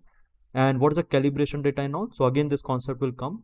Okay, so once I'll go to the different slide, the next slide, again we'll learn about the calibration data, quantize error, okay, as well as this per channel quantization and per tensor quantization. So yeah, now let's discuss, guys, the type of the quantization, and then we'll move to the practical. Now let's discuss about the type of quantization. So mainly we can divide this quantization into two parts. The first is called post-training quantization, which is also called PTQ. The second is called Quantize-Aware Training, that is called QAT. Okay, I think many times you heard about this term, but now you will get to know the actual meaning of this term. So further we can divide this PTQ, post-training quantization, into two subsections. The first is called static PTQ. The second is called dynamic PTQ. Okay, so I written over here, you can clearly see it's a PTQ. Then again we can divide this PTQ into two main parts, static PTQ and the dynamic PTQ. And this is the different one, the Quantization-Aware Training, QAT. Now what is a PTQ, post-training quantization? So let's try to read the definition of it. Definition is saying the model has already trained. Okay, the model has already been trained, and now we are quantizing the weight and biases, okay, without the retraining. So you can think in such a way, we have trained the model, the training is completed. Okay, the training is completed of the model. Now after the training only, whatever weights and biases, okay, whatever weights and biases will get, now we are going to be quantize those weights and biases. And how we going to quantize it? So I already shown you the formula in my previous slide. Okay, I hope it is clear. Now guys, what does it mean? What is the meaning of the QAT, quantize aware training? So the model is trained with the quantization in their mind, and it learns to handle quantization during the training itself. Means after the training we are not going to do the quantization, we are doing a quantization at the time of the training itself. Okay, so this is the biggest difference between the QAT and the PTQ. So let's say we are going to train the model, so my training is going on. At the time of the training itself, we are performing the quantization process. And I think you know, right, what is the quantization? To convert my weight, FP weight, okay, into the int weight. I hope this is clear. Now I kept one analogy, and with this particular analogy you will understand this concept in a much better way. So read it out what I written, PTQ. Okay, so let's say we have a player, one player, and we are going to be train that particular player. Okay, train with a perfect bat but play with the cheap bat, right? So you train with a high quality bat, you can assume that is your float 32 weights, but guys, in a match you are suddenly gave him a plastic bat, that is int 8. So he might still perform okay, but maybe not perfect. So he never practiced with this weight. So that's why guys, in PTQ, if PTQ means what? Post training quantization. So in PTQ guys, we will see the slight accuracy drop. Okay, we are going to be convert our FP weight into the int 8 after the training, and on top of this int weight we are going to perform the inferencing. Okay, if we are going to perform the inferencing, so we'll see the slight accuracy drop. Okay, I hope you're getting my point, what I'm trying to say. Now the second analogy you can see, so we are training a particular player, right? So training and play with the same bat, same cheap bat. So you train the player from day one itself, from the exact bat, the plastic bat, okay, that is your int 8. Now he learns how to play with that weight with some limitations. So guys, he will give the more consistent performance. Getting my point? So PTQ will see some slight drop in the accuracy. So you can try QAT as well. QAT means at the time of the training we are going to perform the quantization, but we sometimes we don't prefer this approach because it's a like expensive and little harder as well. We only go with this particular approach, and if we don't have major accuracy drop, in that case we can adopt it. Otherwise, this is one of the approach where we can train the model itself on top of the quantized weight. Okay, on the fly we can perform the quantization. I hope you understood. Now there is one more thing you will find out, the calibration data. Okay, many more time you will hear about this term, the calibration data, mainly in terms of the QAT, Quantization-Aware Training. So what it does, so quantization data, calibration data is nothing, it's just some sample input data. Using this particular data you are going to be calculate the activation range. Okay, you know what is the activation value. So we have a weights, this weights is going to be multiplied with the input. Okay, so this weight is going to be multiplied with what, this weight is going to be multiplied with input, then we are passing it to the activation function. Okay, then we would be having summation in all, right, with respect to different node weights and all. I think we know about those calculations, but this is the simplest explanation of the activation value. So we have a weight, we are going to be multiplied with the input, the dot product, and then we are going to be pass it from the activation function. Now whatever output we'll get, so this particular output is called the activation value, right? So just to check the activation range, we pass we like train our model on some sample input. So that particular input is called, that particular sample data is called the calibration data. So calibration data just dummy input used to find out the range of the activation value. That's it, guys. Okay, so let's say your model hidden layer gives value this much, minus 3.5 to plus 5.7. now you will use this range to map it with the int format. So this is your activation value which you are getting, this is your like range of your activation value. Now further you will what you will do, guys, you will further you will map it to this quantized range. Okay, to this minus 128 to plus 127. Now this particular range, how you get this particular range, the activation value, you have trained your model on some sample input data, right? So these are differences between the PTQ and QAT. Let's try to see the differences. So when it is applied, when we can apply this PTQ after the model training, now QAT during the training. Okay, what it does, so quantize the weight and activation after the training, and it simulate the quantization using the during the training itself. Now what model learning aware? No, model is not aware about those weight because it never show the inted weight. So there might be some slightly, there might be some like accuracy drop in the during the inferencing. Now yes, model is aware about those weight, it has seen those weight during the training, so there might be less error. Accuracy impact, slightly accurate, okay, slightly accuracy drop, minimal accuracy drop, or sometime no accuracy drop. Use case for fast compression after the training for production grade quantization, right? Example, edge devices and all. So whatever model we are going to be deploying the edge devices, at those model we are going to be use this QAT technique only, right? Now training time, no training time needed because we are just going to be convert the weight and we are doing an inferencing. There is no training time involved, we have already trained the model. Now here what we are doing, guys, we are going to be retrain the model on the for the quantization. Okay, so we have FP32 numbers, and then whenever we are performing a training of the model, so at that time itself we are converting my FP32 to int 8, right? So at that time this training would be required. Now torch toolkit, so torch quantization or convert GPTQ bits and bytes, all is supporting to this PTQ, and even to this QAT. So prepare QAT, auto QAT, tensor RT QAT, so this library are supporting to this QAT. Okay, I'll show you the practical, don't worry. Complexity wise, easy to implement. It is like little more complex because we'll have to generate a fake quant, we'll have to do the training and all. Okay, so this each and everything is involved over here. I hope, guys, you understood the differences between the PTQ with some example, analogy, and the table also I shown. Now coming to the next part.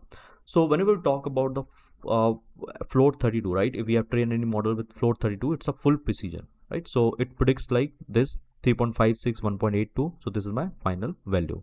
Now if we're talking about the PTQ, guys, so it will convert this value into 8. So 3.56 into this 3, and this 1.82 into this 2, and this is my approx number. Now we're talking about the QAT. So in the QAT also we are going to be simulate like this only. So 3.5 will convert to 3, 1.82 will convert to 2, and this is my value. So this is the value from the highest precision after adding 2 weights. Okay, this is from the PTQ, and similar to that we'll get in a QAT. Means it could be better in QAT in terms of the real-time example, but this is just an example which I shown. Now coming to the next part. So training needed. No, in PTQ it is not needed. In QAT it is needed. Accuracy, as I shown you, like it's a little drop. It's a like slightly more drop. It's a minimal drop. Speed very fast, slower. Okay, easy to use, easy. It is moderate to hard because training and all will be required. Then the deployment of the model. Activation quant, optional or estimated. Accurate, right? So here we are not going to be quantize the activation value. I'll talk about it.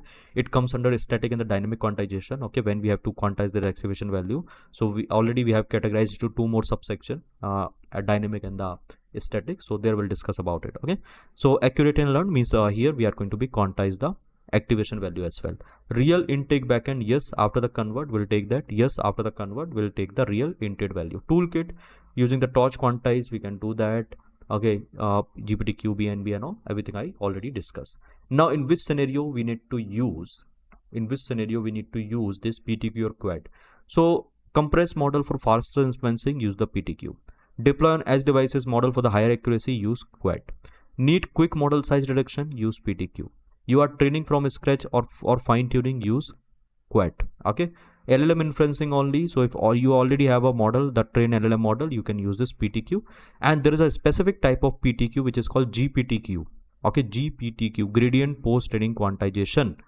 GPT for the LLM, GPT post training quantization, and AWQ, quantize aware training. Okay, activation aware quantization. So this will discuss with respect to LLM. Don't worry, in the upcoming session or in the upcoming slide, I'll show you that. Now, what happens inside the model? We're talking about the model, guys. See, there are a couple of more things which we need to discuss, couple of like more table and all, which I cap just to enhance your knowledge. Okay, because we have to discuss the static and the dynamic quantization. Now, I'll discuss till here, guys, and rest of the theoretical point you can learn from your end. So here, if you will see, so what happened inside the model? So we're talking about the model, guys. So we have weights and biases. Okay, so these are the learnable parameter of the model, as I told you. Activation value, these are the output from the each hidden layer after applying the activation function, as I already told you. Forward pass, the input passes through the layers, produce the output. This is what happened during the inferencing, right? Only we perform the forward pass. Backward pass, basically gradient are calculating using the optimizer, the weight is getting updated. This only happens during the training. Okay, I think you know about the model training, inferencing and all, right? So this all comes in the basic understanding of any sort of a AI model. Okay, ANN, RNN, LSTM, transformer and all. Now here, guys, when we're talking about the PTQ, so this PTQ we can divide into two main parts. The first is called static PTQ, second is called the dynamic PTQ. Now in the dynamic in the static PTQ, we are going to be quantize weight as well as the activation value as well. But if we're talking about the dynamic PTQ, in that we are just going to be quantize the weight. Okay, now if we're talking about the static PTQ, post training quantization, so we are going to be quantize the weight as well as the activation. Here the calibration data would be required. Now why this calibration data would be required? Because we have to get the activation range. Okay, now common name of it is called the static quantization. Now common name of it is called the dynamic quantization. Now see, if we have a static PTQ, in that case we have to quantize the weight, activation. We require the calibration data to check out the range of the activation. There's some input data. Now here the common name is the static quantization. Now dynamic PTQ, dynamic post training quantization. So we're just going to be quantize the weight value. Here calibration data will not be required. Okay, and it is called the dynamic quantization. I think you understood the scenario, right? You understood the meaning of the static and the dynamic quantization, post training quantization. So normal or partial post training quantization, where we are going to be quantize the weight only. Okay, so if I'm saying dynamic quantization, so dynamic quantization is also called the normal PTQ or the partial PTQ. Static PTQ, activation plus weight both we are going to be quantize. Okay, so this is called the special case of the post training quantization, which is a static quantization. Okay, now dynamic quantization, no calibration data, weight are pre-quantized. Okay, but activation are quantized. So activation are quantized. So here, guys, we are just going to be quantize the weights only. Okay, not a activation directly. We'll talk about this activation on the fly. We'll discuss onto it, but as of now you just need to be remember this particular table, right? Temporarily during the inferencing time, see here I mentioned now, weight are pre-quantized, but activation are quantized temporarily during the inferencing time on the fly, not permanently. So no calibration data will be required. Getting my point? So only weight will be quantized, activation will quantize on the fly during the inferencing, only on the fly, and this is just the temporary one. Okay, not the mandatory, or sorry, not the basically actual one, temporary one. Okay, now here quite so training time pe quantization ka practice means at the time of the training we are going to be perform the quantization. I hope guys you understood this entire thing. Now let's look into some more table, some more detail. So we're talking about the PTQ static. Okay, so PTQ static means quantize the weight, yes, quantize the y as yes, quantize the activation function, yes, need calibration data, yes, training is involved, no. Okay, PTQ dynamic, quantize weight, yes, quantize y as yes, activation quantize, no, calibration data, no, training is involved, no. QAT, quantization weight, yes, quantize bias, yes, quantize activation, yes, calibration data, no, training is involved, yes. Okay, so I hope you are able to understand this particular thing as well. Now the first point which I told you, normal or partial post-training quantization. So this is also called the dynamic post-training quantization. Okay, it is a like sometime we call dynamic post-training quantization as a normal or partial post-training quantization only. Okay, now here guys you can see one more table. With that your understanding will be a bit more clear. So we have a weight, let's say dynamic quantization is there, so int it. Now static quantization, int it, right? Activation, quantize on the fly. Okay, we are not going to be quantize it permanently, on the fly during the inferencing only it will be quantized and we're going to use that particular value. So here quantize before and using the calibration data, right? Now calibration no required, it is required. Accuracy moderate, it is better. Speed fast and faster. Okay, now here I capped a couple of more theoretical points guys. For sure you can read it out, the complete detail on all. So this notes I'll provide you. Now once I will show you the practical, with that your practical knowledge will be a bit more stronger. So each and everything whatever I explain in terms of the table, so this is the complete summary of it, the further summary. Okay, once you will read it out guys from your end, just my notes I created, I generated, I thought about it, right, in a very structured manner, and please read it out and you will get some good understanding with respect to the dynamic static quantization. But this much of information is sufficient to perform the practical and all, and even to understand this summary of the entire tables and all. Okay, now come to the next part guys. The next part is going to be a practical itself. Okay, now guys it's time to perform some practical. So here we'll see PTQ, post training quantization, as well as QAT, quantize-aware training. In PTQ we are going to cover both type. First is the dynamic PTQ and second is the static PTQ. So this dynamic PTQ is nothing, it's a PTQ only, means by default PTQ is only called the dynamic PTQ. Okay, there we are just going to be quantize the weight. Okay, first we'll train the model and then we'll quantize the weight of it. So guys, if we're talking about the model, so here I'm taking simple artificial neural network model. Now after showing you this basic example, we'll move to the advanced example using some LLMs. Okay, we'll discuss about the GPTQ, AWQ, okay, GGML, then GGUF format, and we'll see the enough like the practical and all. Okay, don't worry about it. Now let's see what I have written over here, what kind of code basically I written.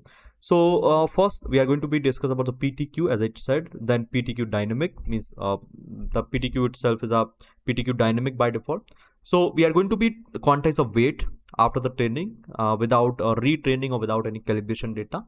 Weight quantize manually means we are going to be convert the weight into int. Okay, and we have two techniques over here. I'll show you both. One is a inbuilt technique. Okay, means using the torch library I'll show you, and the second is a manual one. So in manual one, what we do, we quantize the what we do guys, we quantize the weight, then we dequantize the weight. Okay, now after the dequantization we find out that quantization error between the original weight and the dequantized weight. Okay, and based on that only we said the accuracy, we talk about the accuracy of the model, right? So this is called the quantization simulation. Okay, I'll talk about it. First I'll show you with the torch, right, how to perform this dynamic quantization, how to just how to simply quantize the this ANN weights, right? So now see, first I'm going to be load some library. I have this torch, and then torch neural network, then I have a torch functional, this is for the activation function. Then I have make moves, so I'm going to be take some data. Okay, so this is the data which I'm taking from the sklearn itself. It's a pre-built data, inbuilt data. Then I have the mod train test split, then standard scaler, then matplotlib for plotting the data, and then numpy. So let me execute it, and before the execution, let me set my runtime. It should be on GPU. Okay, please select the GPU, then save it, and then connect it. Right, so after connecting, you can execute this library. You can check whether you are able to import it or not. Now after this one, guys, what I will do, I'll load the data. So yes, I loaded data over here.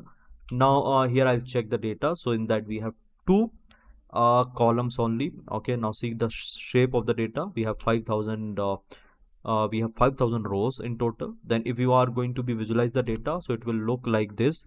So it is creating a moon kind of shape, half moon. Okay, so this is the one class, blue is a one class, and this red is another class. We have, this is the binary classification data, and it is creating a moon kind of shape. Okay, that's why it is the data name is make moon.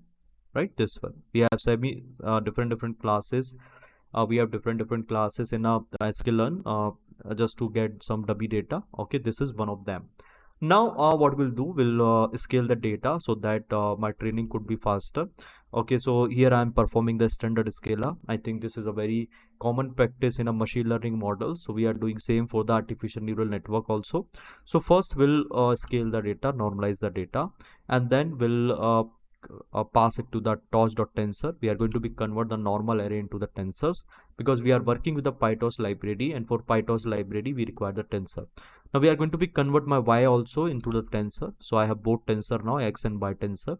Okay, now I'm going to be split the data, so I'm passing it to the train test split.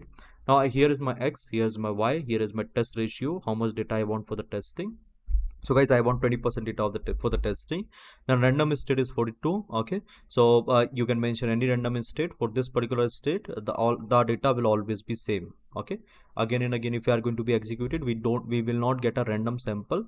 We'll get the same data for this particular number, right? So we have this x train, x test, y train, y test. So this is my model. So I took some little huge model. So see, I created a little big model. So in that, how many layers we have? We have 5 layers. Okay, for 6 hidden layer. So this is my input layer, means I have basically 2 inputs, and then see, this is the first hidden layer, then this is the second hidden layer, then this is the third hidden layer, fourth hidden layer, fifth hidden layer, sixth hidden layer, and this is my output layer. Okay, so I have 6 hidden layer in total, and this is my forward propagation. We are going to be calculate activation value, okay, during the forward propagation, and finally we'll calculate a loss and all after the output layer. Okay, so it's my complete neural network. I'd given a name, the big NLP. Okay, this is a class which I created. I inherited this nn dot module, right? So using this one, I'm able to create my neural network over here. Now I'm creating an object of it, so my big NLP is ready. Now what I will do, guys, I'll initialize my so I can check my parameter. You can simply run this model fp230. Sorry, this is your model name. I forgot to say to you. So this is my model name, guys. What I will do, so what I will do, I will call this parameter on top of it. So once I'll call the parameter, I'll get this object. I can simply iterate on top of it. I'll show you how to iterate and how to get the details out of it. Okay, now here I'm going to define my optimizer. Now this is the loss function, right? And now what I'm doing, guys, I'm running epoch. How many epochs I'm running? I'm running 2000 epoch. So first I'm training my model. Then after training it, guys, what I will do, I'll get output. So I will get a loss. Okay, after getting output, see, first I will basically start the training process. So to start the training process, I need to call this method dot train method. Then I'll call this optimizer dot zero grade. Okay, so means we have initiated the optimizer.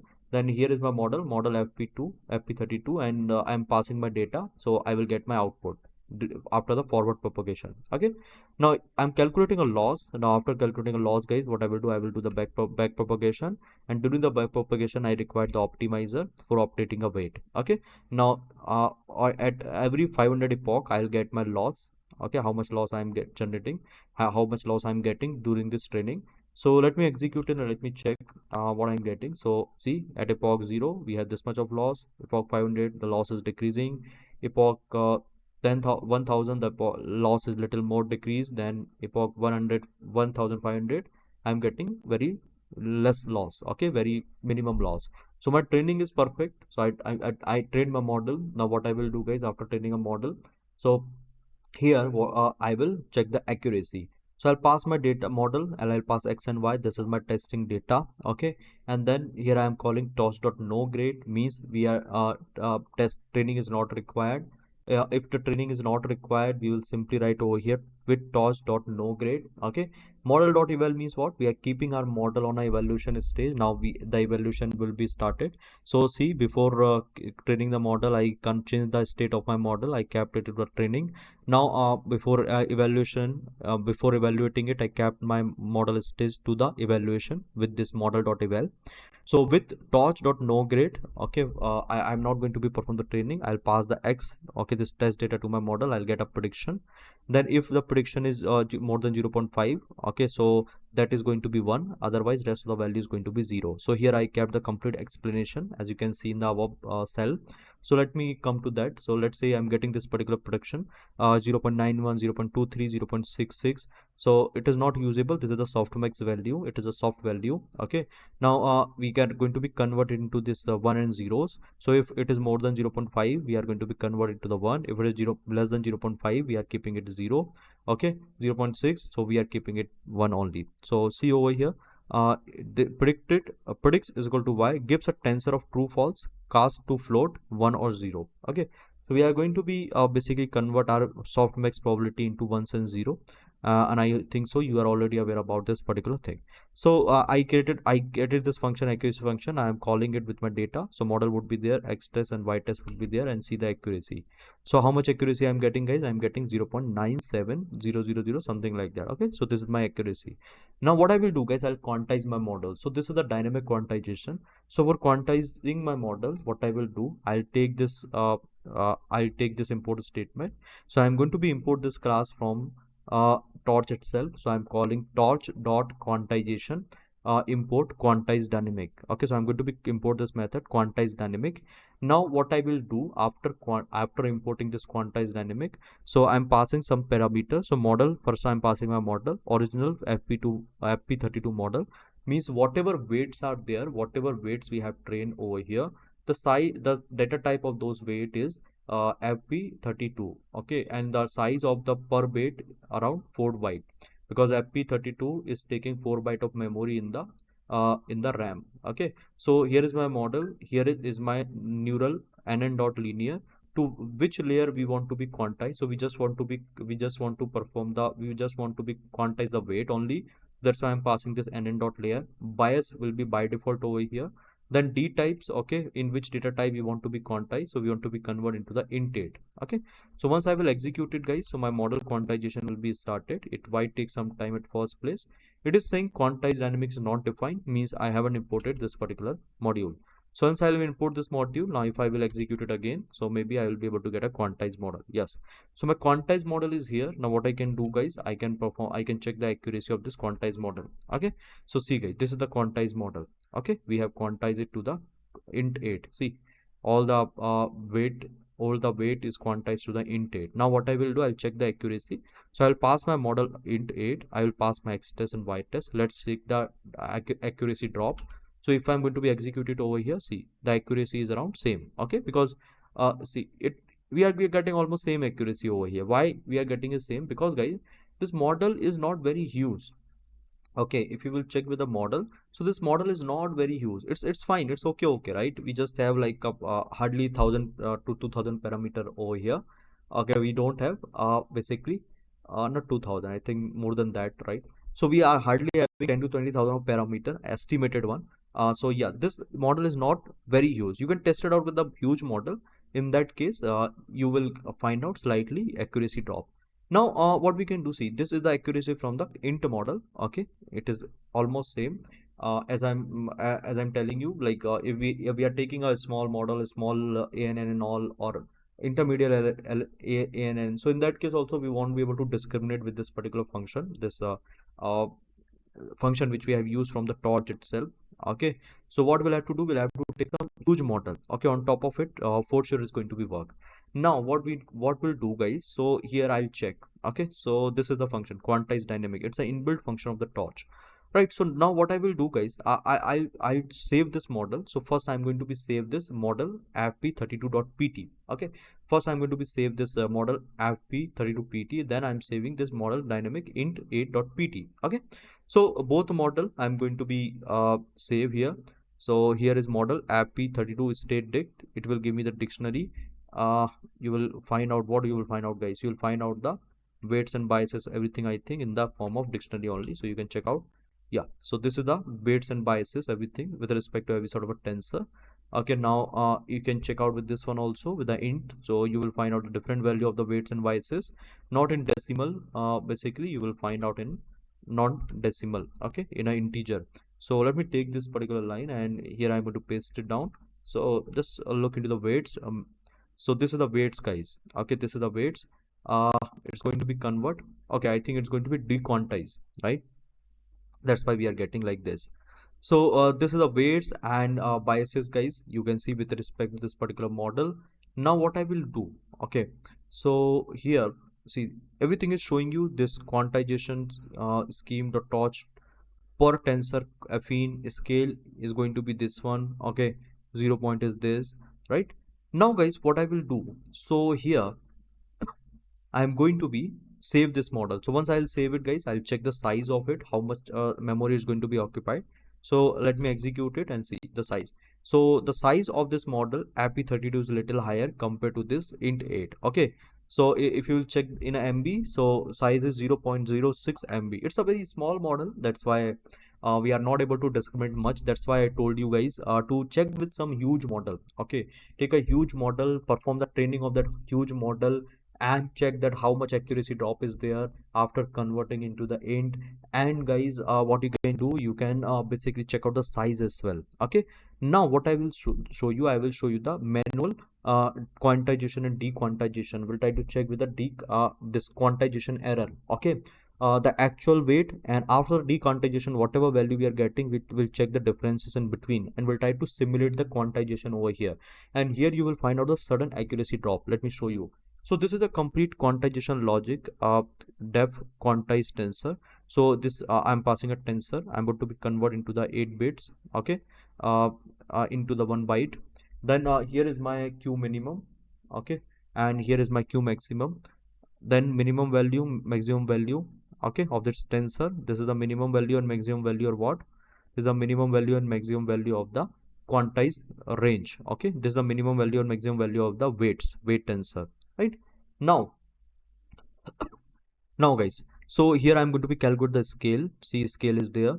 Then I'm going to be round the value. Okay, then I'm going to be clamp it. If it is going to be out of the range, then we are going to be clipping it. Okay, then this is the number.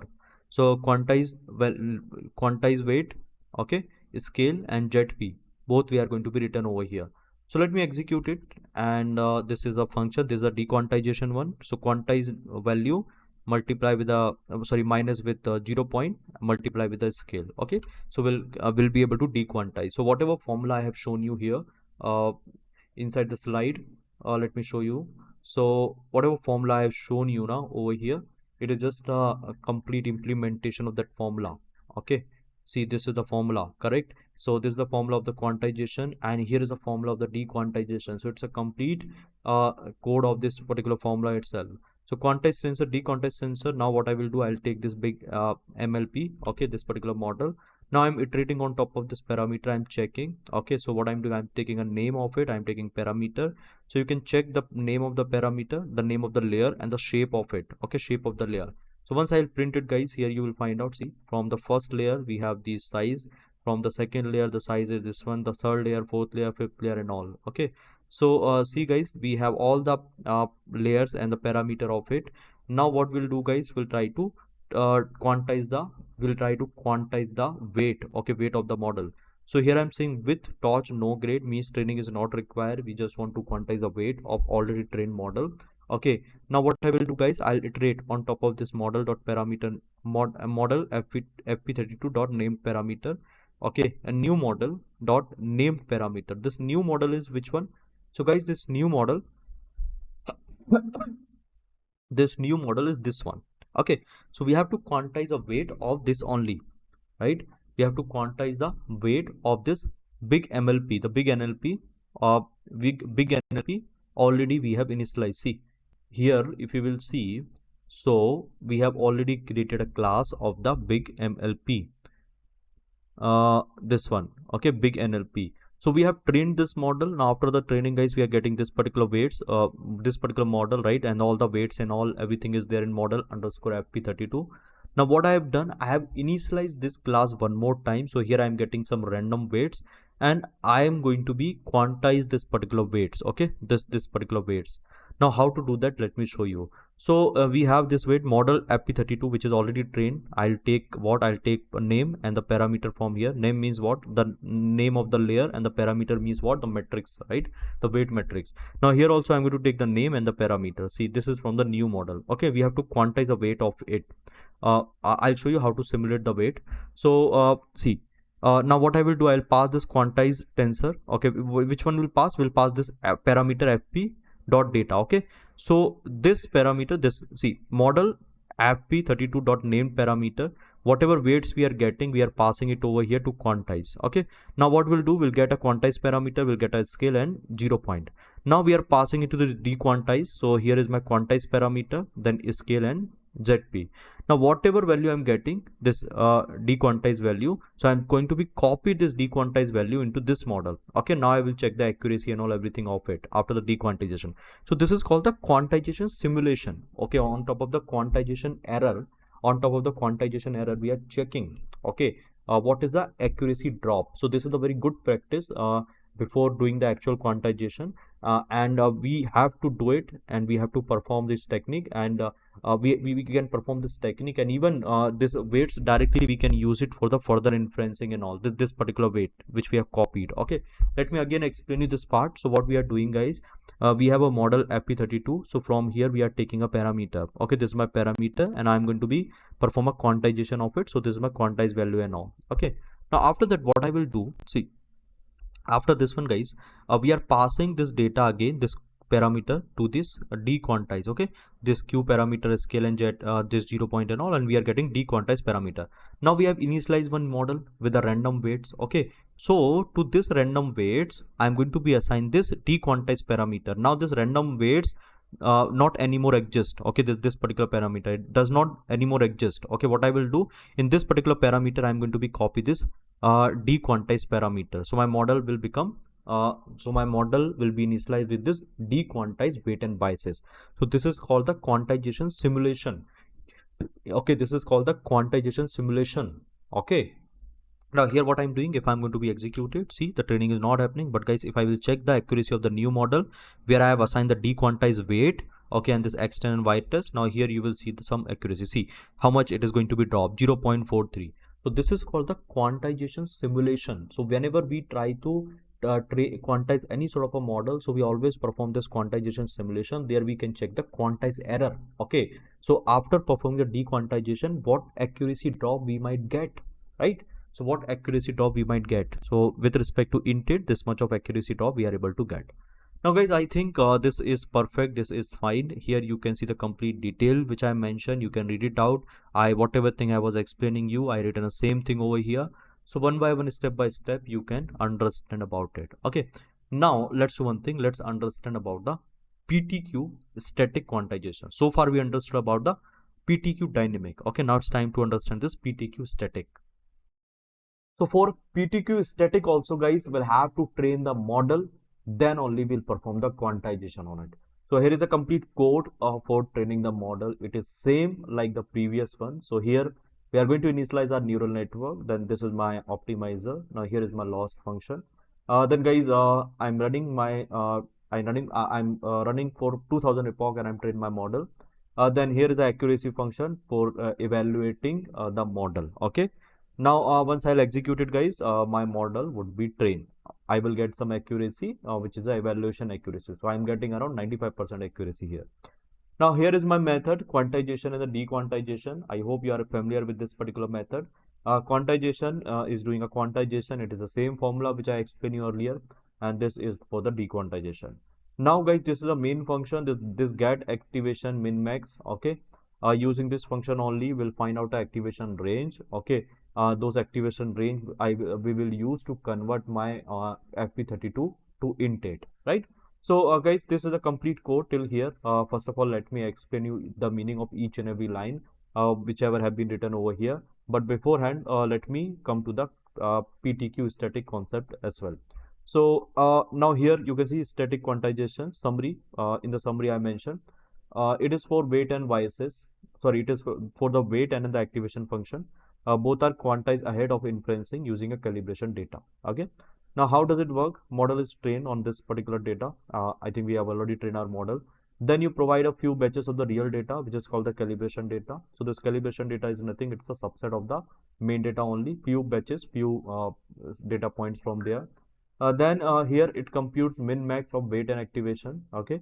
So from weight and activation is going to be calculate the min and max value. On top of the calibration data only it will do that. Then guys, it quantize both statically. Okay, then after calculating the min and max value of the weight and the activation, then we'll perform the quantization, right? Now guys, over here we are doing a quantization of the weight. Bias by default will be involved, and then the activation function is there, the value of the activation function. I believe guys you are aware about what is the activation function. If you are not, then you can rewind this video and you can look into my previous like slides of this particular session. Okay. Now here when it is being used, so targets divide support full integer. Okay, let me check what is this. Yeah. So whenever you need full optimization, let me cut it from here, this thing, and let me keep it over here, guys, this one. Okay. So whenever you need a full optimization, at that time you will use this PTQ static. Okay. Target divide support full int 8 pipeline, and you can afford calibration step, right? If this is fine for you, then you can use this static PTQ, static post-training quantization. Again, I'm repeating it. Whenever you need a full quantization, means weight, biases, activation value, and all everything. Because in dynamic, we are not going to be quantize the activation value. Okay. Target device support full int 8 pipeline. So we are going to convert into the int 8. Then target device should support with this int 8 data type. Then you can afford calibration step. So calibration step will require some training, right? Some inferencing, and then only we will be able to get our min and max value of the activation function. Okay. So if you can afford all this thing, then only you can go ahead with this PTQ static. Now real life analogy, you can test every camera setting before a shoot. Okay. And lock all the values when it is ready to shoot. So this is just a real-time analogy that it is a post-training quantization. So you perform the training, you got all the weights. Now after that you log that particular weight, and after inferencing it, and after inferencing those weights, then you will check it. Okay, as simple as that. Now here's some pros, here's some cons of it. So you can read it out, this pros and cons. Now let me go ahead with the code itself. So it is just a quick revision. Now this is my main function, get activation min max. Now what it will do, it will basically quantize, it will give you the min and max range. It will give the min and max range of the quantize, okay, of the quantize value. So here I created one dictionary. Here is a hook, right? Now inside this I created one function, register hook, and then here is one more function, hook function. Now this hook function, what it is doing, it is going to be like return the minimum value of the activation, maximum value, and then the appropriate range of it based on the minimum and maximum. Okay. Now here I'm iterating on top of the name module, model.name module. So I'm iterating on top of each and every layer. Now I'm checking if module is it's a linear layer, means it's a hidden layer. Okay. Then what I'm doing in hook. Okay, we have this hook. Hook is a list. Inside this, we are going to be append something. So this value we are appending inside the list. Okay. So what is this value? Let's check now. So registered hook. So we are passing name over here. So passing a name, guys. According to that, it's going to be it's going to be generate the minimum and maximum value of the activation, right? Then we are calling this module dot registered forward hook. So it is for the forward propagation only. It is not for the backward propagation. Okay. So one by one I written the step. You can read it out this step. With that, your each and every understanding would be clear. So collect the min and max activation range from each neural network linear layer. Okay. Hook function during the forward pass capture each layer output and stores in minimum and max. So hook function is doing nothing. Hook function basically is going to be capture the minimum and the maximum value from where, from the activation itself.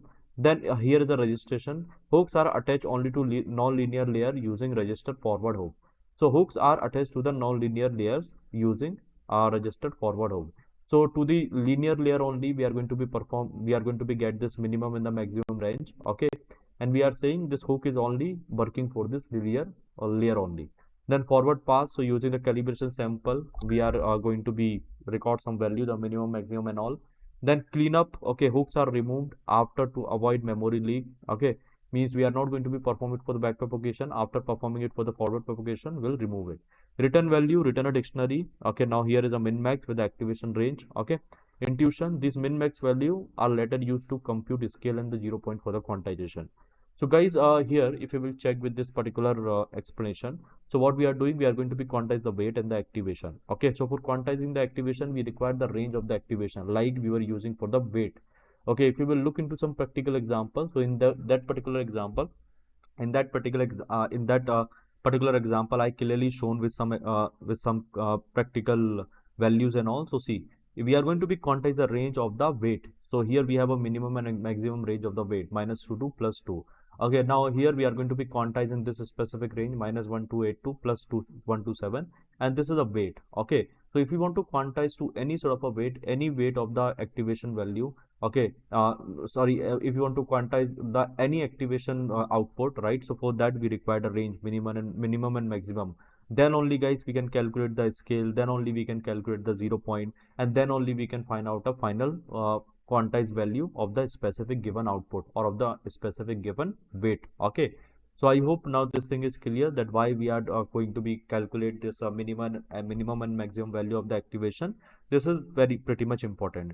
So what we are doing, guys, we are going to be iterate, we are going to be collect the activation range over here. Hooks means what? We are iterating on each and every layer, and and from that particular layer we are going to be calculate the minimum and maximum value of the activation. Okay, now after that, guys, we are not going to do any sort of a training. So I've just written model.eval and I'll pass the sample over here, and then I'm going to be remove the hook. Why I'm going to be remove the hook, which is responsible for performing the we are going to be remove each and every hook, guys.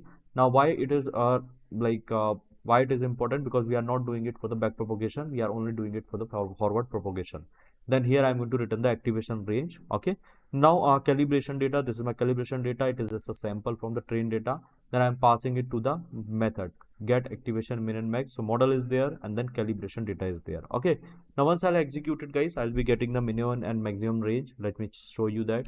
So calibration is there. Now if I'm going to be executed, so you can check out the activation range of it. See, this is the activation range for the layer 1, for the layer 2, and for the layer 3, and this is only called the hook. Okay, for the layer 1, layer 2, layer 3. Now what I will do, guys, so here for the layer wise quantization we are doing. So for the first layer, second layer, third layer, so we have a range. Okay, now what I'll do, so here I have created a class. The class name is what? Quantize MLP. So it is having 3 layer, first, second, and third. So this is the specification, the detail of the layer. Then what I'll do, guys, I will call this with torch no grade. We are not going to be perform any sort of a training and all as of now. So what we are doing, we are going to be iterate on FP model parameter and as this name parameter. Okay, so FP model name parameter, FP model name parameter, this is the FP32 model. Okay, now here is my next one. The next is the self dot named parameter. Okay, now here what we are doing, we are going to be iterate on it. So this particular one, let me check out, do we have any other model or not? Activation. Okay, so here named parameter. Okay, this name parameter basically it's a intent. Let me check it out. So normal float. Okay, name quantization, parameter quantization. Now what we are getting, guys, we are going to be quantize the tensor with this particular data. Okay, Q parameter scale 0 point. Now we are going to be dequantize, so we are getting a that error difference. Okay, so this is fine. Now get scale, so minimum maximum. Okay, activation range item, we are taking activation range item. So here we have a scale, here we have a 0 point, and this is my activation scale. Now quant activation, so f self x layer. So here is my scale. Okay, scale JP, and then what we are doing, guys, we are going to be clip it, right, and then finally we are going to be return it. Now in the forward propagation, as you can see, so we have a quantization activation. Now here also quantization activation, and now torch dot sigmoid. Now once I'll execute this quantize MLP model will be load, activation range would be there, and guys, now we are going to be check with the accuracy. So let me execute it. Here after the execution, guys, you will be getting the accuracy. So it is saying quantized error is not defined. So let me check one time, like do we have any issue? So quantized error, quantized tensor is not defined. Quantized tensor. Okay, so this is fine. This is fine. This is fine. This is fine. This is fine. This is fine. Okay, this is perfect. This is perfect. Range we are able to get, and now let's see. So yes, guys, we are able to quantize the model, and after the quantization, you will see that the accuracy is going to be drop a lot. Okay, so we are just getting 43% accuracy. So you can understand this code, you can go through with it, and you can do it from your end. Okay, now guys, I think so everything is clear. This is just one more type of code which I written. So one more topic is there. The topic name is called QAT, Quantization-Aware Training. Okay. So for performing this quantization of your training, now again we require a model. So let me run it and let me check out with a model. Okay, so model is getting generated as you can see. So it is training a model. Let me check where it has created the model. So here it's not. This is a static only, right? Okay, so let me come to the QAT. Okay, so we are able to create a model, and now what I'll do. So we have initialized a model. We haven't created it as of now. We have initialized the model. Now what I'll do, guys, like see, I will initialize the model. Okay. Then what I'm doing, toss.quantization get information quite configuration. Okay. So we are going to be get a configuration of the we are going to be get a configuration of what? Configuration of this particular model. Okay. So model.config. Now inside the model.qconfig, I'm going to be keep this particular value. You can check what we have over here. So simply you can run it inside the different cell. So let me execute it and let me show you what we have. So here we have a complete detail of the model. Activation is there. Okay. Then here you can see min max observer, right? The complete detail of the complete detail of what? Complete detail of the basically model. Now what I'll do, I'll keep it inside the model configuration, and then torch.quantize.prepare. Okay, prepare QAT. We are passing model, we are passing in place equal to true. Okay, so once we'll pass it, guys. So here you can see my model is ready. Prepare QAT model. Now what I will do, guys, so here my optimizer and loss function. Now after that I'm going to be train my model. So here you will be able to get accuracy on every 500 epoch. So see, here is accuracy. Now you can see if I'm going to be run it. So accuracy before convert, this was the accuracy. Now torch.quantize.convert. So this is a one function which we have created. Now if I will check with the accuracy, so it is coming around 98%. Okay. See, sometimes you get same accuracy because my model is very small. If you are taking huge model, in that case you will see some differences. But most of the time with a small model, with a small data set, you will find out the same. If you are going to be executed one more time, let's say this one. So here you can see we are getting 97 now. Okay, let's see over here what we are getting. So here, guys, we are getting, let's say 98. Now see, guys. So because this kind of hallucination, this kind of problem, you will see with a small model. So that's why, guys, whenever you have to try this application, try with a bigger application. This will help you a lot. Okay. Now fine, I hope this is clear. So we understood so many things with respect to quantization and the quantization fundamental. Now it's time to discuss some advanced concepts. So let's start with LLM based advanced concept.